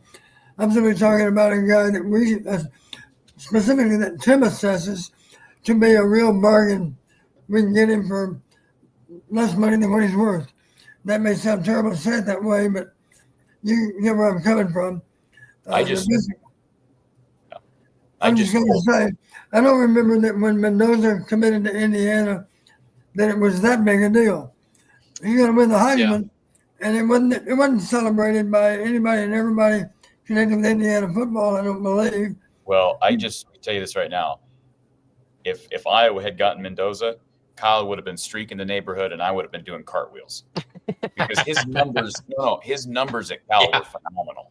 Yeah, the reason you didn't hear about that, Don, I believe, is because even though Cignetti had a great year 1, there was still question of whether or not that program was legitimate because they played a soft schedule, and I just don't think that Indiana fan base is quite like Iowa's fan base. Maybe it is now, but I just am convinced that if Mendoza had come to Iowa, we would have been celebrating it like it was the moon landing. Yeah. But I do think, and Tim would know better than anybody else, of course, I do think when you look far and wide, I'm not talking about nothing but FBS, but in general, FBS quarterbacks, they're clearly a guy that's playing at a lower profile school. Maybe it is a MAC school. Maybe it is an ACC school. I don't know who it might be, but I think there might be a guy out there that we can get. Or maybe here's a better example. Maybe he's a guy that shows great promise, and he's playing behind someone else, but he's tired of being number 2. Right. So is he going to sit there where he is behind a great quarterback, or maybe go on his own and be able to have a better opportunity to start for Iowa than what he has where he is? Might even be somebody in the Big Ten. I was going to say, Coach, Corey said to me off the air, he thinks we should offer Dylan Raiola like $4 or $5 million. No, I didn't. No, I did not. No. Promise I was going to say maybe it's the backup to Mendoza, but no, I think that might be his brother. So yeah, he's maybe not going to come to Iowa. But you get my drift. Name somebody that maybe Oregon's backup. I don't know how old Dante is, but he's got another year or not. I can't remember. Dante's going to be a top 5, top 10 pick according to the draft board, so he's gone. Yeah, but anyway, you see what I'm saying. It might even be a quarterback within the Big Ten. He's playing better example than me, Ohio State. That guy's young. You're telling me Ohio State doesn't have any good quarterbacks? I bet they do. Folks, be sure you check out Farms of America. I mentioned that earlier on YouTube. It's a documentary series that really takes you inside the farm families across the country, from the crawfish of South Carolina to the oysters of the Northwest, even the cranberries in Massachusetts. You'll see how farms got their start, how they're operating today, dealing with the challenges, the real conversations about who takes over next. And we know part of the reason that Matt Kroll is here is because of Farms of America and Media Stash. Again, Reagan and Massey, their YouTube channel, you can watch this. And the show is brought to you by RM43 Serious Weed Control. It's totally free to watch. Matt, we've been talking about it all year. And what makes this great? Because when I pulled into town and I saw this just outside of Lincoln, I see this massive pumpkin farm. And I couldn't help but think of Kroll Farms. And, you just gain a different appreciation for the work that goes behind. I had some pumpkin pie at Cracker Barrel yesterday. Like, you just start thinking about these different things. And maybe I'm drawing way too many conclusions on this, but it can build your appreciation to the storylines that are put into putting food on the table for your family. What can people get out of watching Farms of America? I think we just wrapped up a holiday yesterday that's pretty heavily set on food, if it's not true, with Thanksgiving. So, I mean, it just ties some faces, right? It ties some faces. It ties some personalities to those people that are growing your turkeys or your cranberry sauce or your pumpkin pies. And it gives people the realization of how much work and dedication and stuff goes to those things, so we can all eat food for the gluttony of Thanksgiving. So I ate plenty of sweet potato pies and turkey and everything else, and still eating leftovers today. So, like I said, it just provides some insight in some of those. I'll call them struggles, but just those the layers of things that we go through as farmers to, put food on the table and provide this nation with what we need to survive. So that's why I enjoyed it. That's why I enjoyed being part of it. And on to season 2. Can I give a shout out, Corey? Do you mind? Go ahead. Yeah. Well, I just want to say Matt too, because obviously it's very different to what you guys are doing. But I come from a lineage of dairy farmers in Northern Ireland on both sides of my family. And both of my grandparents were dairy farmers for over 60 years. And my grandfather, on my mom's side in particular, one of the most remarkable people you'll ever meet. He was he was dairy farmer from probably when he was 18 all the way through until he was into his 80s. And at 95 or 94 years old, he used to still mow his own yard and take care of it. He had a big garden with all his fruit and stuff. Just a remarkable man with stories of World War II and all that stuff. But probably took 3 days a year off for vacation for 60 plus years. So just a remarkable man and an incredible what you guys contribute to culture and to society, outside of just the food. So we appreciate you. Thanks, Kyle. No, that's awesome. That's awesome. You said Ireland? Northern Ireland. Yep. Northern. Awesome. Okay. Yep. It's a fascinating watch. And if I can promise you this, if you watch the Kroll family farm, start with that one, because you'll get hooked based on that story, because it is close to home. It's a former Hawkeye. You've been watching him and listening to his expertise here throughout the last several weeks. Matt, what do you want people to get out of just watching your episode specifically? What's the big takeaway that the storyline that developed as the show was filmed there on the Kroll farms?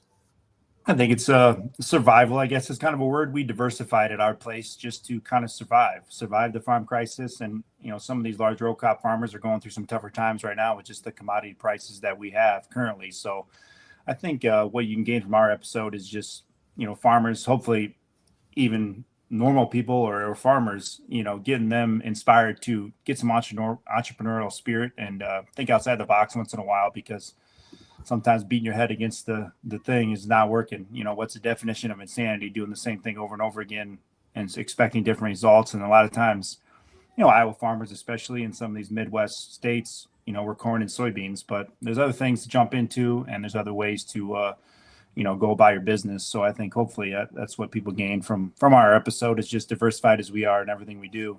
Hopefully that provides some stability moving forward.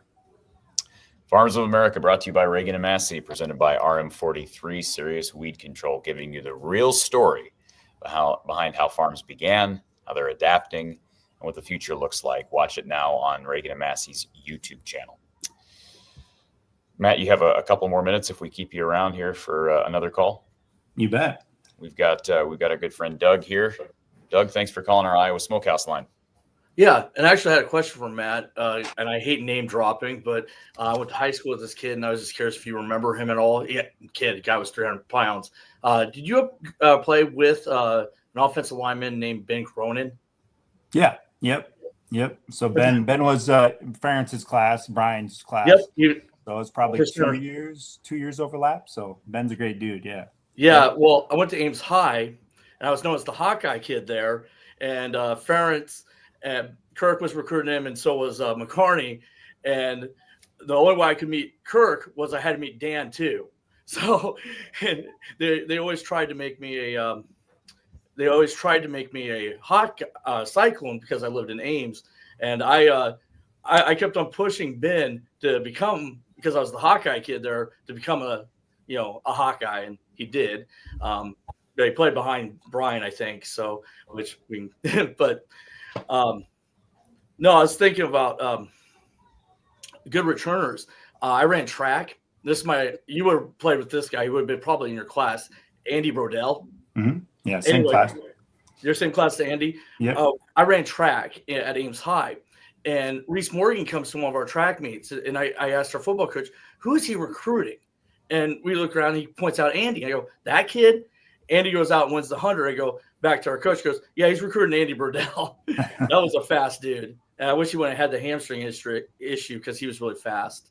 Yeah, I'm going to also go on to Cajun Legion is the best kickoff returner I've ever seen in Iowa over Tim Dwight. But you got to remember, he's also 2 years older than Tim Dwight, because Tim Dwight had a return his rookie year in the Super Bowl, which would have been – and I think there needs to be an asterisk with some of these 23 and 24-year-olds.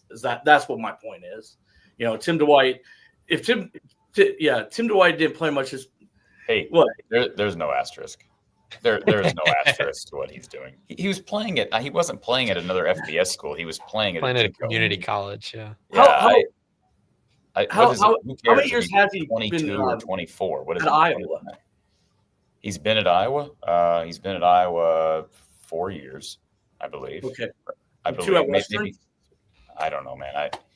Kyle, you can pull his bio up, but he's only been returning punts for 2 years. Yes, Cooper DeJean was here the year prior. Remember, there was a chance Cooper would have come back. We wouldn't have seen Caden Weegan return. I'm sorry for underplaying his stuff. I'm just saying Tim Dwight was in the NFL at this point. But Tim Dwight was also a better receiver. So yes, he proved himself as a receiver more so. Caden, I still believe that if Caden Weegan had Tim Dwight's receiver skills, he would be playing in the NFL next year. And I don't know, maybe he will still, but I don't know that he will. Caden had one season at Western, and then 22 through present. He's been at Iowa. Yeah. Okay. Matt, were you right after Matt? You were a D tackle or D end? D tackle. So Roth, were you on the same line as Roth ever? So my true freshman year, I redshirted, but still traveled and had that experience. My four guys were Matt Roth, D Rob, Derek Robinson, Tyro Lupke, and Jonathan Babineau. So those four guys were possibly one of the best D lines, in Iowa history on Ferentz era, and learned from those guys. So learned a couple things from Matt, right or wrong. Learned a couple things from Roth, and then Babineau and Lupke were great guys to watch that first year, just to see how things are done and to see how Iowa does business. So it was a good year for me. So you're 03s when you graduated high school? 04. 04. Okay. Yep. Okay. Man, you're right. That 04 team, I still have that's my favorite Kirk team. That 6-4 game, that team was because they were down to like their fifth string running back, and somehow everyone knows how I like to reminisce. But my last question has to do with the D line. You just mentioned one of the best D lines. Graves, I thought, had a good season. There seem to be some critics of the D line in the chat. Do you want to just address what you see in the D line and what maybe the future has? And I've also had this other question for all of you. Do you think most of the players will be back for a bowl game? So how's D line play, and then players being back for a bowl game are my two questions. Thank you. And thank you, Doug. You're good. Thank you, sir. Yeah, you want to evaluate that D line, Matt? Is it fair to say that they'll probably look back and say, man, we wish we got home a little bit more on opposing quarterbacks?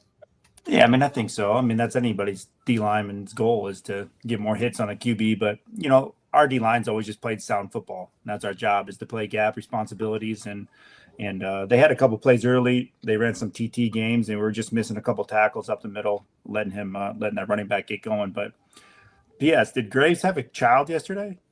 Yeah, I saw that in the chat. Yeah, right? Yeah, That's awesome. did. That's super Saw that in cool. the I guess chat. he watched give birth and then spent a few hours and then literally flew. He was emotional in the post game too. He said Really? he told his wife, I'm not leaving you guys to lose. So there you go. No, that's pretty awesome story in itself. But I think this group, they lead in different ways too. I think those two guys on the edge, provide like we saw them, just that extra edge that our D line plays with is came from those guys. So, it'll be interesting to see who falls into those positions, and if someone comes in, transfer wise or NIL, to fill some of those voids that we have. I don't know. So that'll be one position group to keep an eye on to see how that kind of flows into place. And then the other question he asked was about who we think might stay and play in the bowl game. I mean, we're just totally guessing on that. I don't think there's anything wrong with guessing. I think Mark Gronowski will play. I don't foresee him as the type of guy that, first of all, what besides just the risk of getting hurt, he can only improve his draft stock by playing in a bowl game, I think. Right, Don? Yeah, I think he did that today too. I can't think of a single player that's likely to bypass the game. Yeah. I mean, you got to think about players that are top 3 or 4 round picks. How many of those players are on the roster right now, would we say? Top 4 round? Top Dunker 3 or 4 round. and Logan, probably. Dunker and Logan. I was going to say those two. I don't know. Are they both? You think Dunker and Logan and Matt are both? The last board I looked at had them in. Yeah, definitely that would be as high as they would go. They wouldn't go higher than 3rd or 4th. So it would be 3rd or 4th, or maybe 5th, 6th, 7th, somewhere in there. Okay. I was just so surprised. I know Logan Jones is, maybe the best offensive lineman, and maybe the best offensive lineman in the country, and Dunker's not far behind. But I was just surprised at how low on the draft boards Connor Colby and what's the guy who's his dad golfed? Who am I thinking of, Kyle? The guy who worked it with you at Vanker, Mason Richmond. At Finkpine. Yeah, Mason did. Yeah. I said Vanker, man. I'm back in Vanker. I was like, what are we talking You've had a about? long week, Corey. It's been a very long week. Been grinding. Yeah. So, but yeah, I mean, like, I'm not doubting that. I just wonder, I hear. Well, that's, I think Iowa, I'm biased, but I think if we have a different culture, we play for each other a lot more. And I think those guys want to play one more game together, man. I mean, when you spend 4 or 5 years, even in these transfer times, these guys are in the locker room for 4 or 5 years with each other. Why not play one more? I mean, you never know when it's going to be your last. I mean, even if you don't play and you have the opportunity to play in the NFL, you don't know if you're going to make it. You know if you're going to make it through camp of an NFL. So go play one more game if you can. And I think a lot of these guys will make that decision. Yeah. I only asked that question too, by the way, Corey, because like normally they have a tight end that's in consideration. They have a linebacker that's in consideration. Somebody in the secondary. I don't think there's any of those guys. I mean, Xavier Wampa's on the undrafted free agent part of most draft boards. There's not really. Wait, real quick. Really? He's not even projected as a drafted not guy. From what I just looked at. He's not in the top 10 of safeties. I can't understand. I disagree with that too, by the way. I think he's been really good this year. I don't have any idea what I'm talking about with evaluating NFL players. Yeah. I just have no idea. Don, I thought I used to, but I agree with you. I think it's crazy not to consider Xavier for your team because he's a darn good free safety. Well, and Jay Higgins did prove some people wrong this past year, but to have Jay Higgins go undrafted, to have Nick Jackson go undrafted, and to have those linemen nearly all fall off the draft completely, that's what makes me think I have no idea as it relates to evaluating. He's seventh round or undrafted free agent on ESPN's board, and Bleacher Report has him as high as 4th round. So I don't know. Maybe he does get drafted, but those are just the only 2 that I've seen. Yeah. Well, you called it heading into the year, Don. You called this year his money year. And honestly, I reflected on that last week and I thought, yep, it's been his money year. He's absolutely advantage of it. He really has. He has absolutely been a different player. And so I just never even thought given his position, given his perceived athleticism, we'll see how he tested the combine, right? I think he's going to test very well at the combine. That could His boost him. measurables are good. So, I'm just happy for him and how he's played. And the comment was brought up in the chat. Maybe Brevin Dahl could make a switch. He's worked a little bit with the receivers. And man, that dude was fast down at Adele DeSoto and a couple of years ago before Iowa got him as a tailback. And they're so deep at running back. Maybe you move him. Terrell Washington's another guy who's worked a lot as a receiver, been back and forth. Don, does that hurt a guy's career to keep switching rooms? I don't think so. That's really what spring ball is for, is a little experimentation. Take a look at him at receiver, absolutely. I'm going to imagine those guys just simply want to play. Yeah. You want to contribute as much as you can. Andrew Those guys says understand that might involve a position change. Folks, last call on the phone line for Matt, and we're going to let him slide. And Kyle's going to take us home with Coach Patterson. That way, I can get home myself, literally, physically, before the. I don't know. You got to beat a snowstorm, don't you? Have not looked outside. I'm scared to look outside. We have a status report outside. No, we don't. Look, Corey's got his people. I have actually some. What's the term?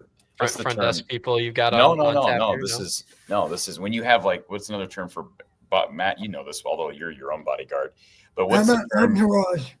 No. What's the term when you're like a politician? They have bodyguards, but they're called what? Secret Service? No. Not Secret Service. I'm not talking about the formal name. There's another. Entourage was a good word. I think entourage is good. Looking at the radar, Corey, you might just want to post up another night, to be honest. I'm not posting you're anywhere. gonna have to ask those people if you could sleep on that desk tonight. Yeah, it's through where you are, but the entirety of Iowa is covered, and you're gonna drive through that for the next 4 hours. You do realize the problem with what you just said, and I'm all for what you just said. I mean, look, I'm in front of a waffle bar for Pete's sake. But the problem with what you just I know. But what the problem with what you just said is it's not going to be any better tomorrow. All right. Well, it might give a chance for them to clear it off, but you maybe. Well, all right. Well, give us status updates. Give us status updates as you come across the state. White knuckle. We need we're gonna have once Matt leaves, we'll have me and Coach on different sides, and in the middle we'll have a Corey dash cam. That's what we need. Yeah. Corey, do me a favor. Text me when you get in, so I know you made it okay. I will do that. Comment on the YouTube video when this gets posted. Yeah, I mean we've already talked about okay, do we know people in anywhere near Atlantic? Do we know people anywhere near Guthrie? Do we know people So I'm mentally preparing for that, but. Anyways, we'll get on the road here shortly. Zach says, man, I love the game, love the whooping, the Huskers. My mind keeps going to what could have been. This could have been such a special season. I thought the same thing heading back to the car. I mean, just frankly, that is what I thought. I just am like, man, unbelievable effort today. Love the last 2 weeks, even though last week wasn't a great performance to win the way they did on senior day. But it is. I don't think you can say you're a pessimist just because you acknowledge that those 4 losses were all close. And if you just take 2 of those games and make them wins, they are in the playoffs. I mean, they're in. I really believe that they're in. I don't care who the 2 come against. I don't think it would have mattered. If Iowa had beaten Iowa State and Ames, Indiana at home, or Iowa State and Ames, one of the big on the road. Just 2 of those games. You're 10-4. I think the committee puts you in, and they wouldn't be in the Big Ten title if they had beaten Iowa State, but. And yes, one of those wins, but they'd still be in the playoffs. So frustrating. We all reminisce, and hopefully these guys 30 years from now, look at the season as a positive, not in their minds what if. I think they still, win these last 2 games and then go somewhere warm and play an awesome bowl game. They'll have good memories, I think, for the entirety of their life. So don't live in regret, I guess. Hopefully these guys can move forward from that, because it was a close one. It was a what if, but. And they did have they had beatdowns in the rivalry games too. Minnesota, Wisconsin, and now Nebraska. Those were I know, Corey, we had a comment there about the total score of the rivalry games. Was it like 100 and something to 19 in the rivalry games? That includes does that include Iowa State? No, that doesn't include in the Big Ten, the designated Big Ten rivalries. Which granted, if they can keep control of those games, man, you got to figure out that Iowa State game, but if you get those 3 games every year, you're. We had some Nebraska fans around us that were. I just listening to them. Like I said, everybody was really nice to us, but I had some Nebraska fans I could hear talking about they were fairly negative. I mean, there's just a few guys, but they're like, oh, we're going to lose Raiola next year. The offensive lines can't block. The defensive line's not doing anything. Like, I mean, there's some pessimism. And then, I don't know. I mean, it's going to be interesting because they're going to probably, they're going to win. They've already won 7 games. They may win 8 games, but we may look back and say really didn't have a good win. Frankly, their bowl win might end up being their best win, but bowl wins are even, who knows who they're going to play and if that team's going to be at full strength.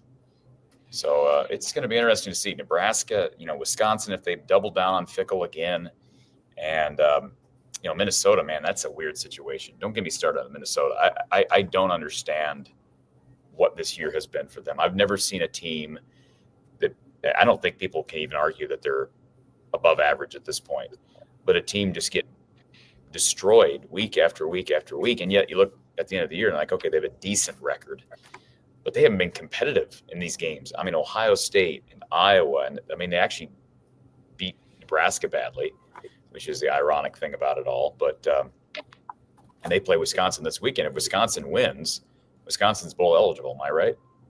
They're 5-6 right now. If they win, they get to a bowl game. Or maybe I'm wrong. Maybe they're already out of the race. They're 4-7. They're 4-7. Okay. Yeah, they're done. But Wisconsin, surprised people last week. So Right.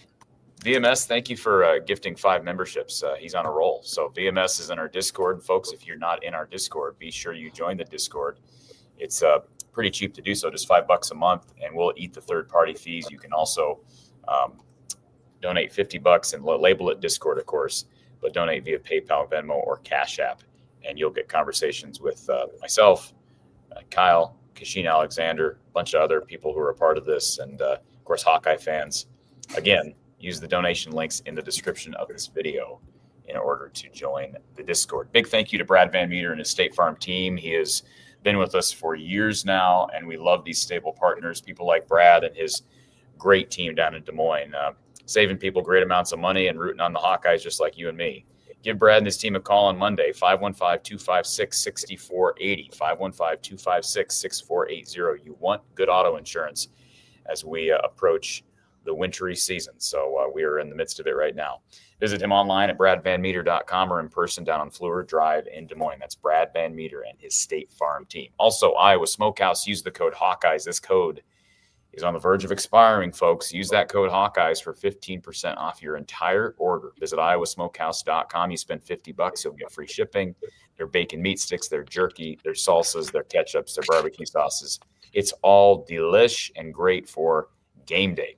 Again, iowasmokehouse.com. Use that code Hawkeyes for 15% off your order. Of course, too, Big Grove Brewery. We had their the live show at Big Grove here on Wednesday in Omaha. What a great location. Just the aesthetic of the Big Grove is just amazing. We had great service, massive projector screen for our watch party with women's basketball, men's basketball, and it is the official watch party headquarters of the Hawkeyes. So visit any of their locations in Iowa, Solon, Cedar Rapids, Des Moines, Iowa City, and again, now a location in Omaha, Kansas City coming soon. And you can read all about how they brew their beers and also check out their menu at biggrove.com. And all RTI threads, you see I've got the Zach Lutmer shirt on. Shop Zach Lutmer's apparel, Aaron Graves, Jacob Gill, Carson Shire, all available at rtithreads.com.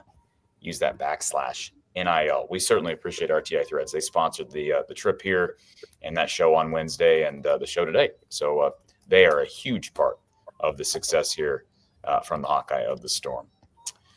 Okay, let's see what else we have. I think that's it for you, Matt. I just want to make sure there was no. Sometimes I after we're done, I look through and people are asking you questions. If I missed a question, Kyle, do you see anything that was specific to Matt?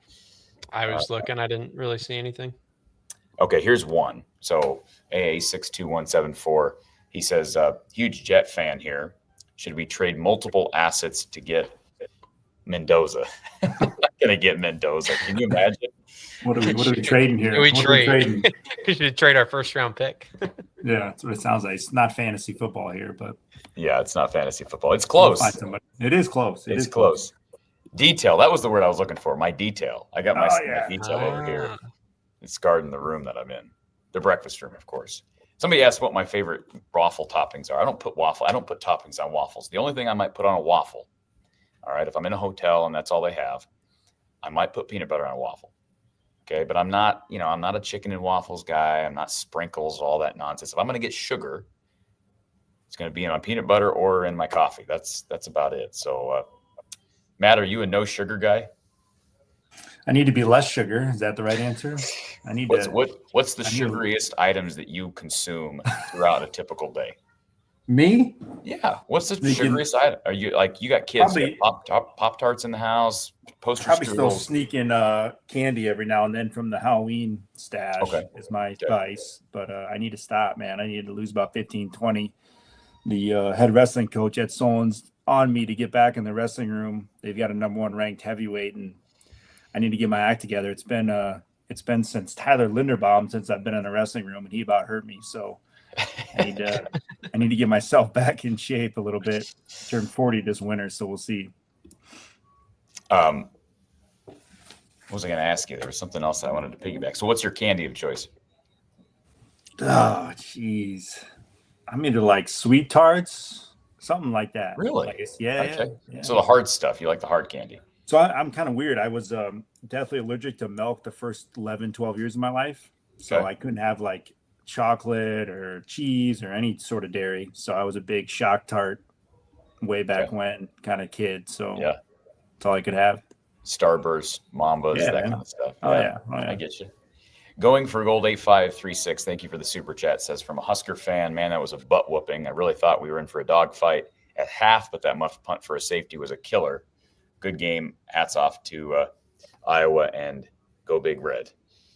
Yeah, how about that? We haven't talked about that, but the muffed punt there, it was called back. Actually, the first punt that was muffed along their own goal line was called back because of a penalty on Iowa, and then they force Iowa to punt again, and it's fielded, it's muffed and then fielded by the return guy, who then proceeds to fumble again into the end zone. Iowa almost jumped on that, Don. That would have been at least 4 more points added to Iowa's score. That they jump on that, they get a touchdown. But those are the types of miscues that we're just so accustomed to seeing Iowa take advantage of in this series over and over and over again. Yeah, here's one thing our listeners might not be aware of. We were in the red zone four times, 4 touchdowns. They actually were in the red zone 5 times for a total of 15 points. I'm not counting PAT, of course. 3 field goals, 1 touchdown, 1 failure. Right.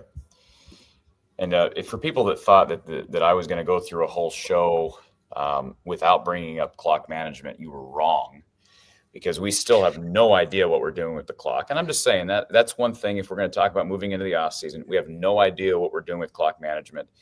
And you know where I'm going with this, Matt. Iowa calls a timeout with 44 seconds left at Nebraska's 1 yard line. Now, why on earth you would do that makes no sense. Makes no sense at all.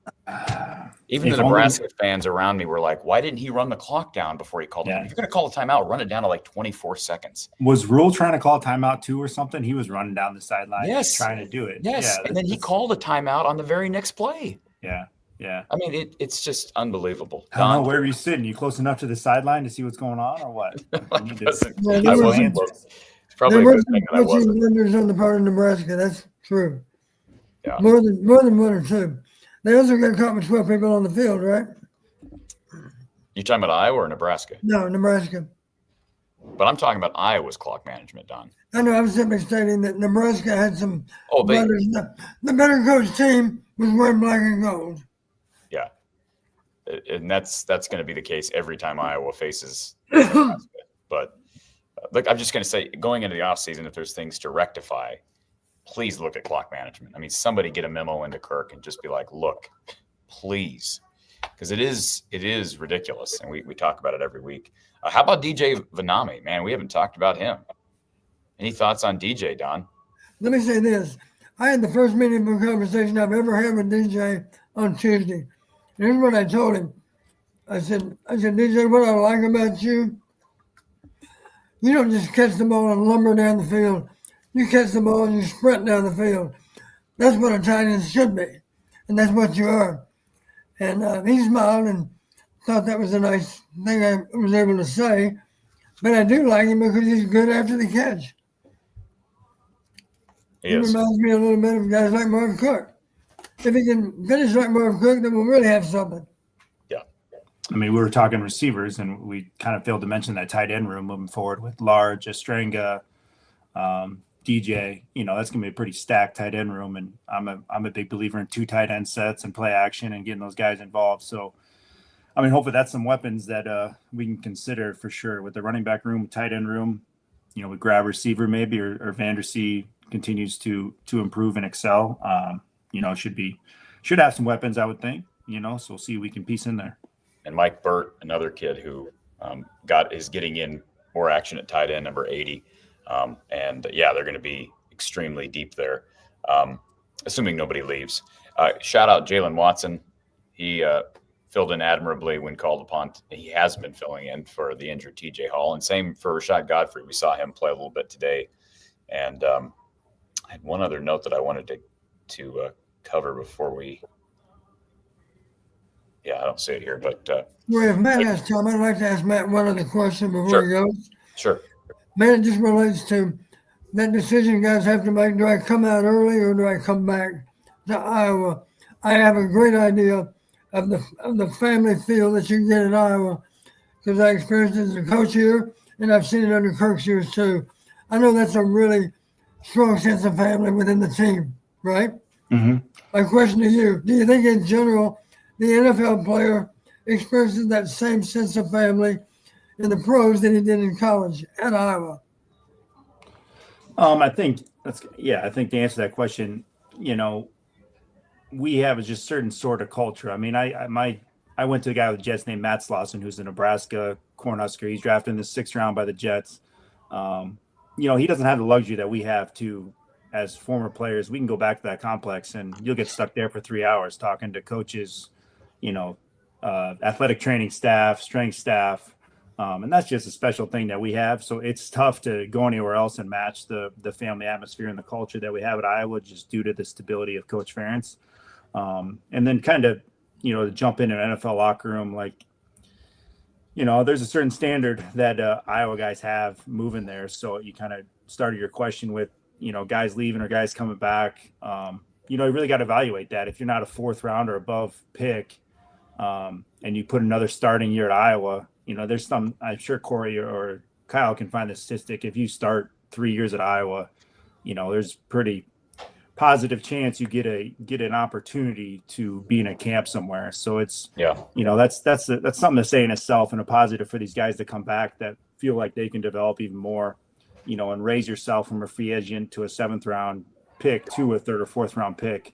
That's something that Iowa can do for you. So I think that's just another thing to consider here in the next month, 2 months for these guys is, what's my upside? And even now, players are getting compensated a little more in college. So, there's still the money comes into play. I understand it's a business, but at the same time, you're getting paid to play the game, college level and NFL, stay at Iowa and continue to improve yourself because that's where built off is developing players. So hopefully that answered your question, Don. But it's just, as Iowa guys, we just have a different sort of rules, I guess. I mean, as far as the way our program is set up, a lot of programs don't have that, what we have. And that's a pretty special thing. So hopefully that continues.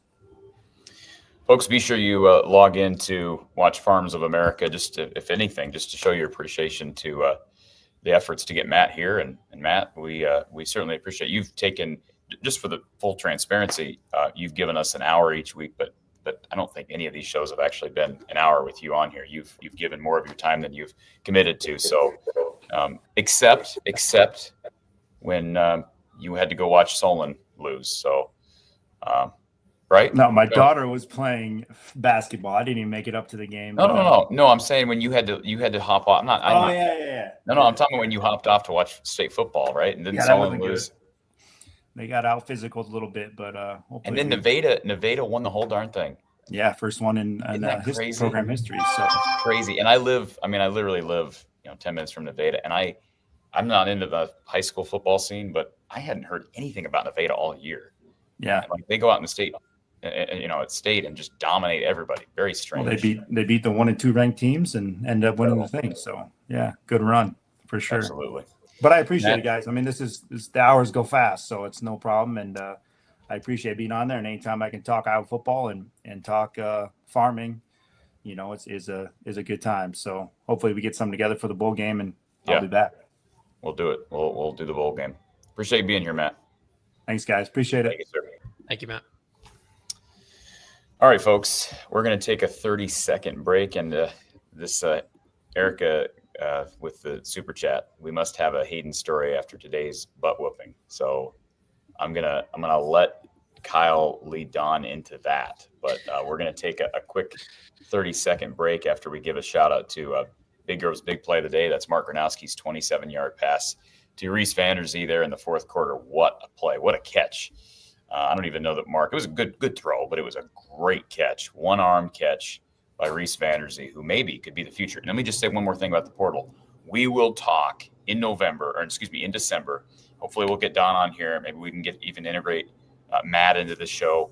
But we need to all talk about portal needs once championship week is over and we get an idea for, bowl matchups, all that. Because I don't really think bowl games aren't going to really affect a lot of that. I mean, a lot of guys are going to opt out, but we're going to know who's coming back. Maybe with the exception being Caden Weegan. I think we're probably going to know that from most guys across the country. A lot of guys are going to announce. We already had Old Dominion announce their quarterback announced he's hitting the portal. So I think you're going to see guys announce prior to the bowl games occurring.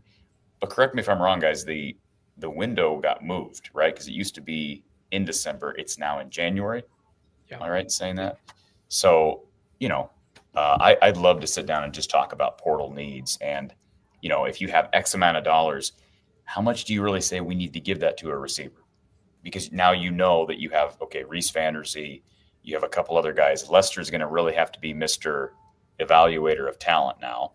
And, how much do I need to improve my wide receiver room? And how much am I going to double down on the guys that I have, right? And, and same concern for obviously quarterback. And, people were asking, I saw somebody in the chat asking about defensive line, offensive line. Those are questions I can't answer. Yeah, big questions. Yeah, so we'll talk about those as well here in the coming weeks. Don, anything else before I log off? Anything you want to say about well, let me say this. Our defense gave up, Nebraska got 179 yards offense after one quarter. Think about this. The last three quarters of play, a total of 121 yards. Our defense adjusted, and of course it helped that the offense was controlling the ball on our part. But the bottom line, they settled in and played better as the game went on. First quarter is kind of hard to explain, really. Too many missed tackles. Credit to Nebraska's running back, but I'm sure some of our missed tackles, our guys would say, that's on me. I didn't do a good job of getting him on the ground. Folks, I will be back soon. As soon as I'm back to Iowa, I'll be back on the show. So we'll white knuckle this on the way home. Hopefully we'll make it back. And but no regrets. 45 on I-80. Yeah, exactly. Oh, please. No regrets coming down here. Really enjoyed the experience being able to go to Memorial. It's a really cool stadium, Don, and obviously a great environment. A lot of passionate Hawkeye fans and Husker fans who are out here. And again, just thank you to RTI Threads and Big Grove for making our Wednesday show happen. And I got a couple of wins in hoops as well. So 3 for 3 this week, guys. We'll hope that women can get a win on Sunday back home. So, folks, we'll take a 30-second break. We'll be back with more, and I will talk to you soon. We traveled 30,000 miles across the U.S. to ask one question. How does the American farmer make a living?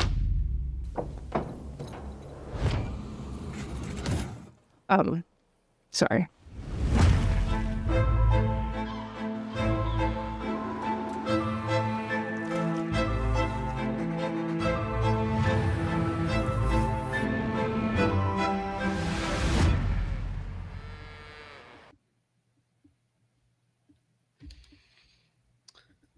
All right, everybody. Well, as we head into the home stretch, myself and Coach Patterson are going to take you home. Corey's hitting the road. Excited to finish this up, Coach. Again, very good to have Corey and Matt Kroul to join us there to break down the win again. I do want to have a look real quick because Matt asked an interesting question there. Let's see. I was doing a little work on something that you're probably not very familiar with, and it's called ChatGPT. Because Matt asked a question on what somebody's probabilities were of making a practice squad if they started for 2+ years at Iowa. So if you had to guess over the last decade, how many players have played in the NFL that started 2+ years for Iowa? Who fits that criteria? Off the top of your head, how many players do you think there are in the last decade? Over the last 10 years, gosh. It was just a guess. 35. I've got 16, I think. 16 Okay. players that are verified NFL. Now, that does not include practice squad. So his question was about practice squad. That data is impossible to get with ChatGPT right now. They can't find it. But they said the probability of a player starting 2+ years and playing in the NFL are 29% roughly. That's roughly your odds. So if you're a multi-year starter at Iowa, according to the data over the last decade, you have a roughly 30% chance of playing in the NFL. So interesting stuff. Anything we've missed, Coach? I'm going to hit our RTI Threads player of the game, our big play of the game here in a second. But anything we've talked 15 different aspects of this game, a whole bunch of different player position groups and plays. Anything that you had in your notes that you wanted to hit now that it's just you and me again? Well, I was just happy with how we finished the game. You know, we never, even when we got them down, we didn't let up. You know, we kept them down. They were having a hard time staying on the field with their offense. I know it helped us that the quarterback was less than 100% healthy. But the bottom line, we did a good job of getting off the field. I'm sure Nebraska fans would cite a couple of times they threw the ball short of the first down marker for no apparent reason. And we tired them short too. And silly penalties on their part more so than ours.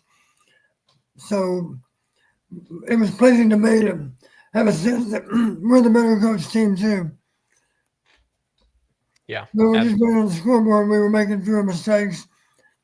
It seemed that Nebraska did. Yeah, and it was interesting, you know, listening to the commentary at the start of the game because I can't remember who the name of the Nebraska special teams coach is, but the commentators talked about how he was brought in, and in the interview process or whenever they were bringing him in, the university administration had specifically highlighted the Iowa game as the reason why they wanted to bring him in. Yeah, and it did look at the start of that game. You had the kickoff. That Nebraska recovered. Maybe they were going to flip the script on Iowa and start making a couple of those plays, and then, you know, after the fumble, it kind of all went wrong in the end zone because then they fumbled at the goal line, and that was it from there. But yeah, interesting to see that, and that's really a big part, I think, of Nebraska getting back on track in this rivalry, because you just think about so many different plays, whether it's missed field goals, whether it's, you know, in 2021, Iowa was down huge in Lincoln, and then the punt gets blocked and scooped up, take it back in for a touchdown. Iowa offense had no momentum at that point in the game, and that touchdown really brought them back in, and they ended up coming back all the way to win. That was a similar game, actually, where Nebraska got out to a very hot start running the ball and throwing the ball, and Iowa came back. So really a big part of them getting back on track in this rivalry. Yeah, you heard me say before too, Kyle. A football game is really 3 games in one. You got your offense versus their defense, your defense versus their offense, and then kicking game versus kicking game. Yeah. And if you win 2 out of 3, you win the game. Yeah. And how many of our wins over the last decade have come where we won the matchup, our defense versus their offense? Maybe we didn't win the other defense matchup, but invariably we won the kicking game. Yeah. 2 out of 3 gets you a win. Absolutely. Yeah, it's Iowa fans know it's a very important part of football. Some other fan bases don't seem to recognize that, but we've been blessed with some stellar special teams with returners, punters, kickers. You go down the list of spectacular special, and by the way, gunners. The other 10. Yeah, absolutely. Absolutely. There's nobody I've ever spoken to that appreciates a good gunner like an Iowa football fan. But, whether it was Cooper DeJean or, any of those guys chasing down. I mean, Cooper DeJean, one of his most valuable roles at one point was gunner before he really became a defensive star. So, yeah, good to see. I do want to drop back just to one thing that we touched on early in the show. That's the bowl matchup. Based on the projections I've got in front of me, I've got their two most likely bowl games are the ReliaQuest Bowl in Tampa, which is formerly the Outback Bowl. And then if they don't get into that, then their next option would be the Las Vegas Bowl.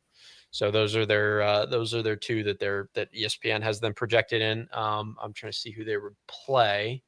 I believe it was Utah if they were in the Las Vegas Bowl, and Tennessee if they were in the Outback Bowl, if I remember correctly. So either a rematch versus Tennessee in the Outback Bowl, or, obviously the other team could change there. That's just what they're projecting as of right now. Or the Las Vegas Bowl against Utah. And the obviously you'd rather be in the Outback Bowl, yes, between those two? I'm going to be in Florida. Yeah, absolutely. So interesting stuff. And again, maybe it doesn't matter as much as it used to in years past. These used to be Outback Bowls used to be big games when I was a kid, used to be, but, and we'll still look forward to it. We look forward to covering it and everything that it means for Iowa moving forward. But yeah, just interesting to see how they've lost their luster just a little bit. Let's hit our RTI Threads player of the game real quick here. Again, RTI Threads player of the game, well-deserved today. Number of options, as we talked about, Zach Lutmer, DJ Vonami, both in the discussion. I'm sure there were others. Carson Shire, you could say, was in the discussion. But Mark Gronowski's our RTI Threads player of the game. 9 of 16, passing for 166 yards today. One of his higher numbers of the season. Let me find that, actually. That's got to be up high for him. I know that's not necessarily an impressive number. Let's see where that ranks for his year here. So he threw for 186 against Rutgers and 179 against UMass. But in the Big Ten, that's his second highest game of the year. So there you go. 166 yards passing, 64 yards rushing, and 3 total touchdowns gets him RTI Threads player of the game. And our Big Grove big play of the day, we've got Mark Gronowski's 27-yard pass to Reese Vanderzee with 13:43 left in the fourth quarter.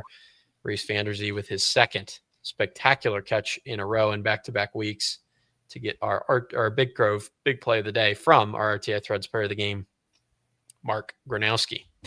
All right, Coach. I know, and this is, I think, kind of how we'll wrap up today, unless you have anything you want to get to. I know Corey wants to go back and do a full show on this, so we won't go too in depth. But I'm just going to throw position groups at you one by one, and I've got the depth chart in front of me just because we're now officially with the conclusion of our final Iowa post game with Coach Don Patterson here in the regular season. We're now fully into transfer portal season. So let's do this. I'm going to throw a position group at me, and I want you to give me let's see, how are we going to do this? I'll give you whether you want to hold our guys, whether you want to explore options, or whether it's a need. How about that?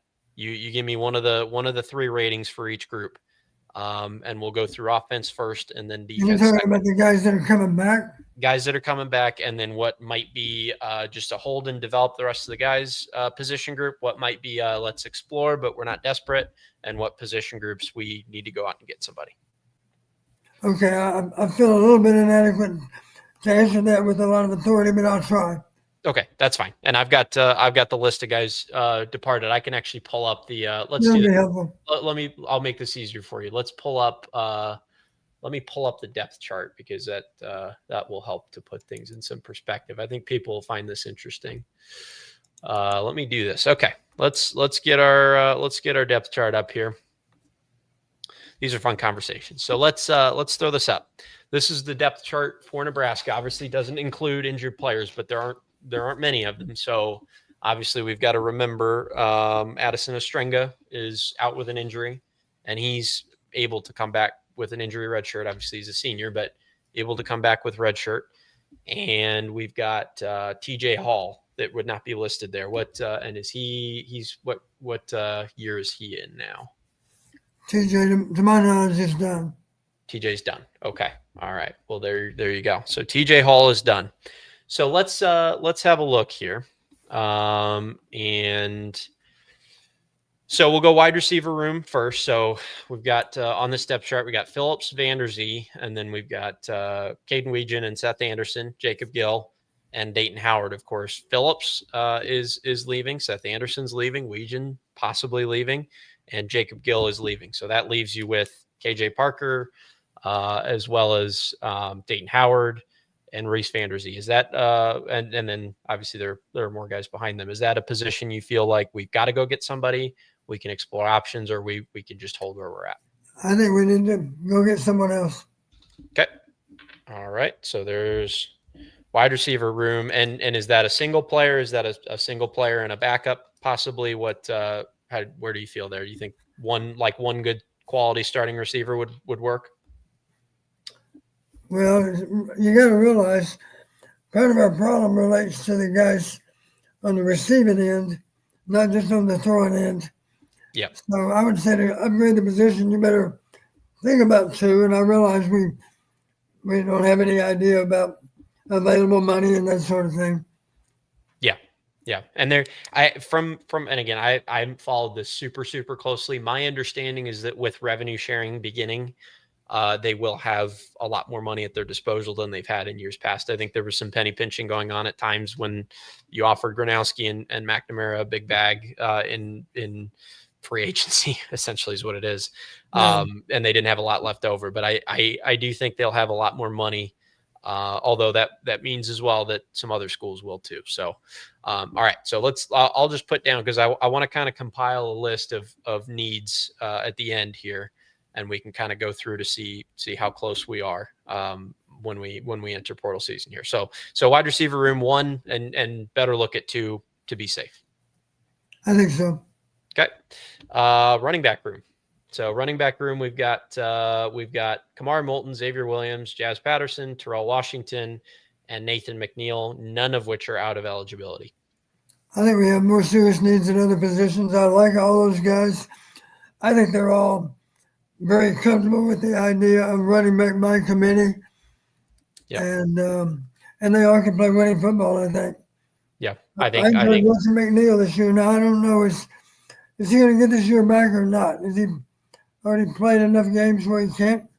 that is a good question. I don't believe let's see, Nathan McNeil. I think he played too much, but I could be wrong. Let's have a look.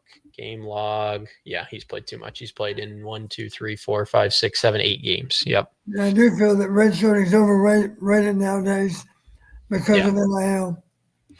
Yeah, absolutely. So yeah, and I think honestly, if you could just retain everybody in that room, I think that's a huge win. I think that would be a very positive sign for them. So no running backs necessary. Tight end room. So we've got Vonami, Ostrenga, and then who's Zach Ortworth obviously in there. None of those guys are out of eligibility as long as Ostrenga chooses to come back. How do you feel about the tight end room? I think they're very solid right now. Yep, I would agree with that. Okay, so we'll throw 0 down in the tight end category. Quarterback, and again, I know some of these are debatable, but if it was up to you, obviously, they've got Gronowski departing. They have Brown, Heklinski, and then they've got a couple of guys behind them. Would you hold? Would you develop? Would you look at going out and getting somebody, or would you absolutely go out and get somebody? I personally think we'd be foolish not to look and see what's out there. And I'm thinking more in line of a guy that we can afford. I'm not even talking about a guy that necessarily started, but maybe it's someone that Tim knows a lot about. I mentioned Ohio State as an example. Is there any doubt that the backup quarterback at Ohio State is probably more than capable of being a really top-notch player? I think, and of course, their quarterback's only a freshman, right? True freshman. Mm-hmm. Yeah. So not hard to imagine that a guy that's second or third team isn't a guy that we should consider. And maybe Tim knows a lot about him already. Maybe not because of what they did this year for Ohio State, but what they did maybe in high school that a coach he can really trust. And I'd love to get a guy that has 2 or 3 years of eligibility left, so we could maybe he would earn the job as a starter in year one, but he would still only be a redshirt sophomore or a redshirt junior, someone that has at least a couple of years left. That would be nice. Yeah, absolutely. And I mean, it has been difficult with the last couple of quarterbacks that they've had. Obviously, the plan for McNamara was the 1 year, and then he got hurt, and he comes back and gets hurt again, and then obviously with Gronowski, they haven't had a lot of continuity at that position. I mean, we've had let's have a look here. They've had we go back. When was the last time that they had somebody start back-to-back years? It was Petrus, and before him it was Stanley. So obviously Gronowski started all of this year. McNamara started half the year last year. The year before, McNamara started almost half the year, and then Deacon Hill took over. The year before that, Petrus started most of the year. I mean, they've had 4 or 5 different guys play quarterback in the last 3 seasons. So it'd be nice to get, I mean, Ohio State's in a heck of a position, Coach. They've got Jeremiah Smith coming back next year again, and they've got possibly a freshman Heisman winner. That's what the odds say. The odds say he's in contention to win the Heisman as a freshman. That's a remarkable achievement. That connection will be scary next year, I imagine. Well, I would vote for Mendoza myself. I think I would too. But I mean, even to have a freshman quarterback as a Heisman finalist is even to be in the conversation says a lot. It's remarkable. All right, offensive line room. Let's have a look at that. So, offensive line, you've got Stevens departing, Jones departing, Dunker departing. And then you've got, let's see who we have left here. So we've got Trevor Lauk at left tackle. You've got Jack Dotzler behind him, not leaving. So Stevens is out at left guard. You've got Leighton Jones behind him. Logan Jones and Michael Myslinski are both gone. So have to find a starting center for sure. Bryce George behind Cade Pieper is gone, but Pieper at right guard will remain. Then you've got Jennings Dunker, who is gone. Cannon Leonard behind him. What are your thoughts on O-line, Coach? What are the biggest needs? Obviously, center would be probably top of the list. Well, I do know some of those backups, some of those guys that are in the 2 deep. I do know that George feels good about them. Yeah. And some of them have played, of course, even the last week or two have played out of necessity. So I think our depth is a little better than it was the year before and the year before that. But having said that, what I don't know, how many guys can George have confidence in to be one of the 5 starters? And just for the sake of argument, maybe we are confident in 4 of those spots, whether they're returning starter or a guy that's in position to become a starter. But maybe at that one position that's still out there, maybe we can zero in on filling that position from a transfer standpoint.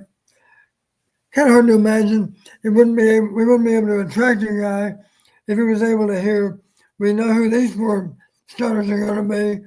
We've got you identified as the guy that should be that 5th starter. We're not going to promise you that. You have to come in and earn it. But we wouldn't be talking to you if we didn't think you were going to be able to work your way into our starting lineup. You know, that kind of pitch.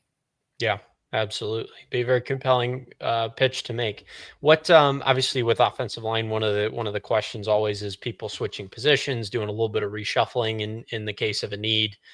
How hard is it to switch somebody from guard or tackle to center in the case of a need versus tackle to guard or one of those other positions? Well, to me, the harder thing to do is to move an inside guy outside. Yeah. First off, it's just hard to play tackle unless you're really long-limbed. Yeah. You know, you don't want a short tackle because it's just hard to protect them, especially the left tackle. Now, is the left tackle back? Yes, Trevor Lauk is back, and Jack Dotzler behind him is also back, 6'5" and 6'6", 310 and 312. The obvious vacancy that it's safe to say our right tackle position has been manned almost exclusively by Dunker. So that'd be the position to be, to me, the most obvious to fill with a transfer would be Jennings Dunker. I don't know how much. Who is the backup? I don't know who that is even. Backup for who? For Dunker. Dunker. Backup for Dunker's Cannon Leonard on the depth chart. He's a sophomore, 6'9", 309. Yeah, I don't know much about him. He certainly hasn't played very much, right? Yeah, he hasn't. I don't think he's seen the field So in starters minutes. that's a concern. And I don't know that we have anybody that's inside that we can move outside. Maybe we do. I'm not sure. Yeah, Bryce George is behind Peeper. He's gone. I mean, and then Leighton Jones is taking Bo Stevens' spot. So it depends who the third stringers are, if there's anybody there that can move back. So bottom line for offensive line room, would you go get one or two guys? Would you go get three? Would you I go? think we can go find one guy that can be in our starting lineup. Okay. And what I'm really saying is, if George feels good, let's just say for the sake of argument, George feels good about 6 returning linemen, projecting them to be potential starters. I would think those 6 guys would certainly be able to fill the other 4 spots. Then we only had to fill one spot with a transfer. I think that can give us another really solid offensive line. Okay. All right. Sounds good. So, okay. So just to summarize offense here, this is from coach's perspective, and I largely agree with all this. No running backs needed. No tight ends really needed. Quarterback room, take a look, but not a necessity. Wide receiver room, maybe go get 1 to 2 guys. And then offensive line, definitely look at a starter and then maybe an additional depth piece, something like that. And one of the comment about a receiver transfer, it'd be nice if we could project him to be a return specialist too. Yes. We don't know what's happening with Cade. Yes. Okay. Return. Okay. Is there anyone on the roster currently that you could see? I mean, people have floated names out there. Maybe KJ Parker's a name that should go out there. I've seen Zach Lutmer's name in that conversation. Who, if you had to highlight guys that could return punts right now, who would you whose name would you throw in that discussion? Well, Washington's back on kickoffs, of course, as the second returner. So I don't know who. Fielding punts is entirely different than fielding kicks, as you probably know. Yeah. So I don't know who's really an accomplished. Who's officially the backup punt returner right now? Parker? Sam Phillips is the backup punt returner right now. Sam is. And he's gone. So, yep. Yeah. I think Parker has a history of doing it, maybe. Mm-hmm. He's certainly, he looks like he's got the ability that you're looking for. Okay. All right. So KJ Parker possibly. Do you see Zach with that kind of ability or not really? Yeah, I just haven't seen enough of him with the ball under his arm. Of course, he has returned. He's had a decent return or two with interceptions, I do recall. Yeah. He's certainly athletic. I don't know if you've never fielded punts, then it's a lot to ask. Yeah. And just to give you an example of what I talk about, maybe you've heard me talk about it before. We had a guy that was a really reliable punt returner, and that's where it all starts. And we were up to play Wisconsin, and wouldn't you know it, in front of a Cabrera crowd, he muffs a punt. Well, he fell on it, didn't cost us. He came to the bench, and I said, well, I'm glad you got that out of the way. He said, what do you mean, Coach? I said, well, you've been fielding punts at 98%. I know that because I chuck punts myself in practice as the head coach. So you catch 49 out of 50. We'll be lucky if you have a chance to field more than 50. So you got your one drop out of the way. one muff. At the end of the year, he had exactly one muff. That was it. That was it for the season. That's funny. That's and good. My point is, 98% is twice as good as 96. Yes. Yeah. Right? Because 96 means you're going to drop 2 on a season if you field 50 versus the other guy drops 1. The one muff punt might be the difference in a game. Yeah, absolutely. Yeah, that's good. And an interesting way to look at those numbers. I mean, I don't think people would, if you just put those percentages up on a screen, 94, 96, 98, they would maybe occur to them that 96 is actually twice as bad as 94. But it's exactly what it is if you're looking at the reverse of it, the outcomes instead of the outcomes positively. So yeah, very, very interesting stuff there. Okay, so let's have a look.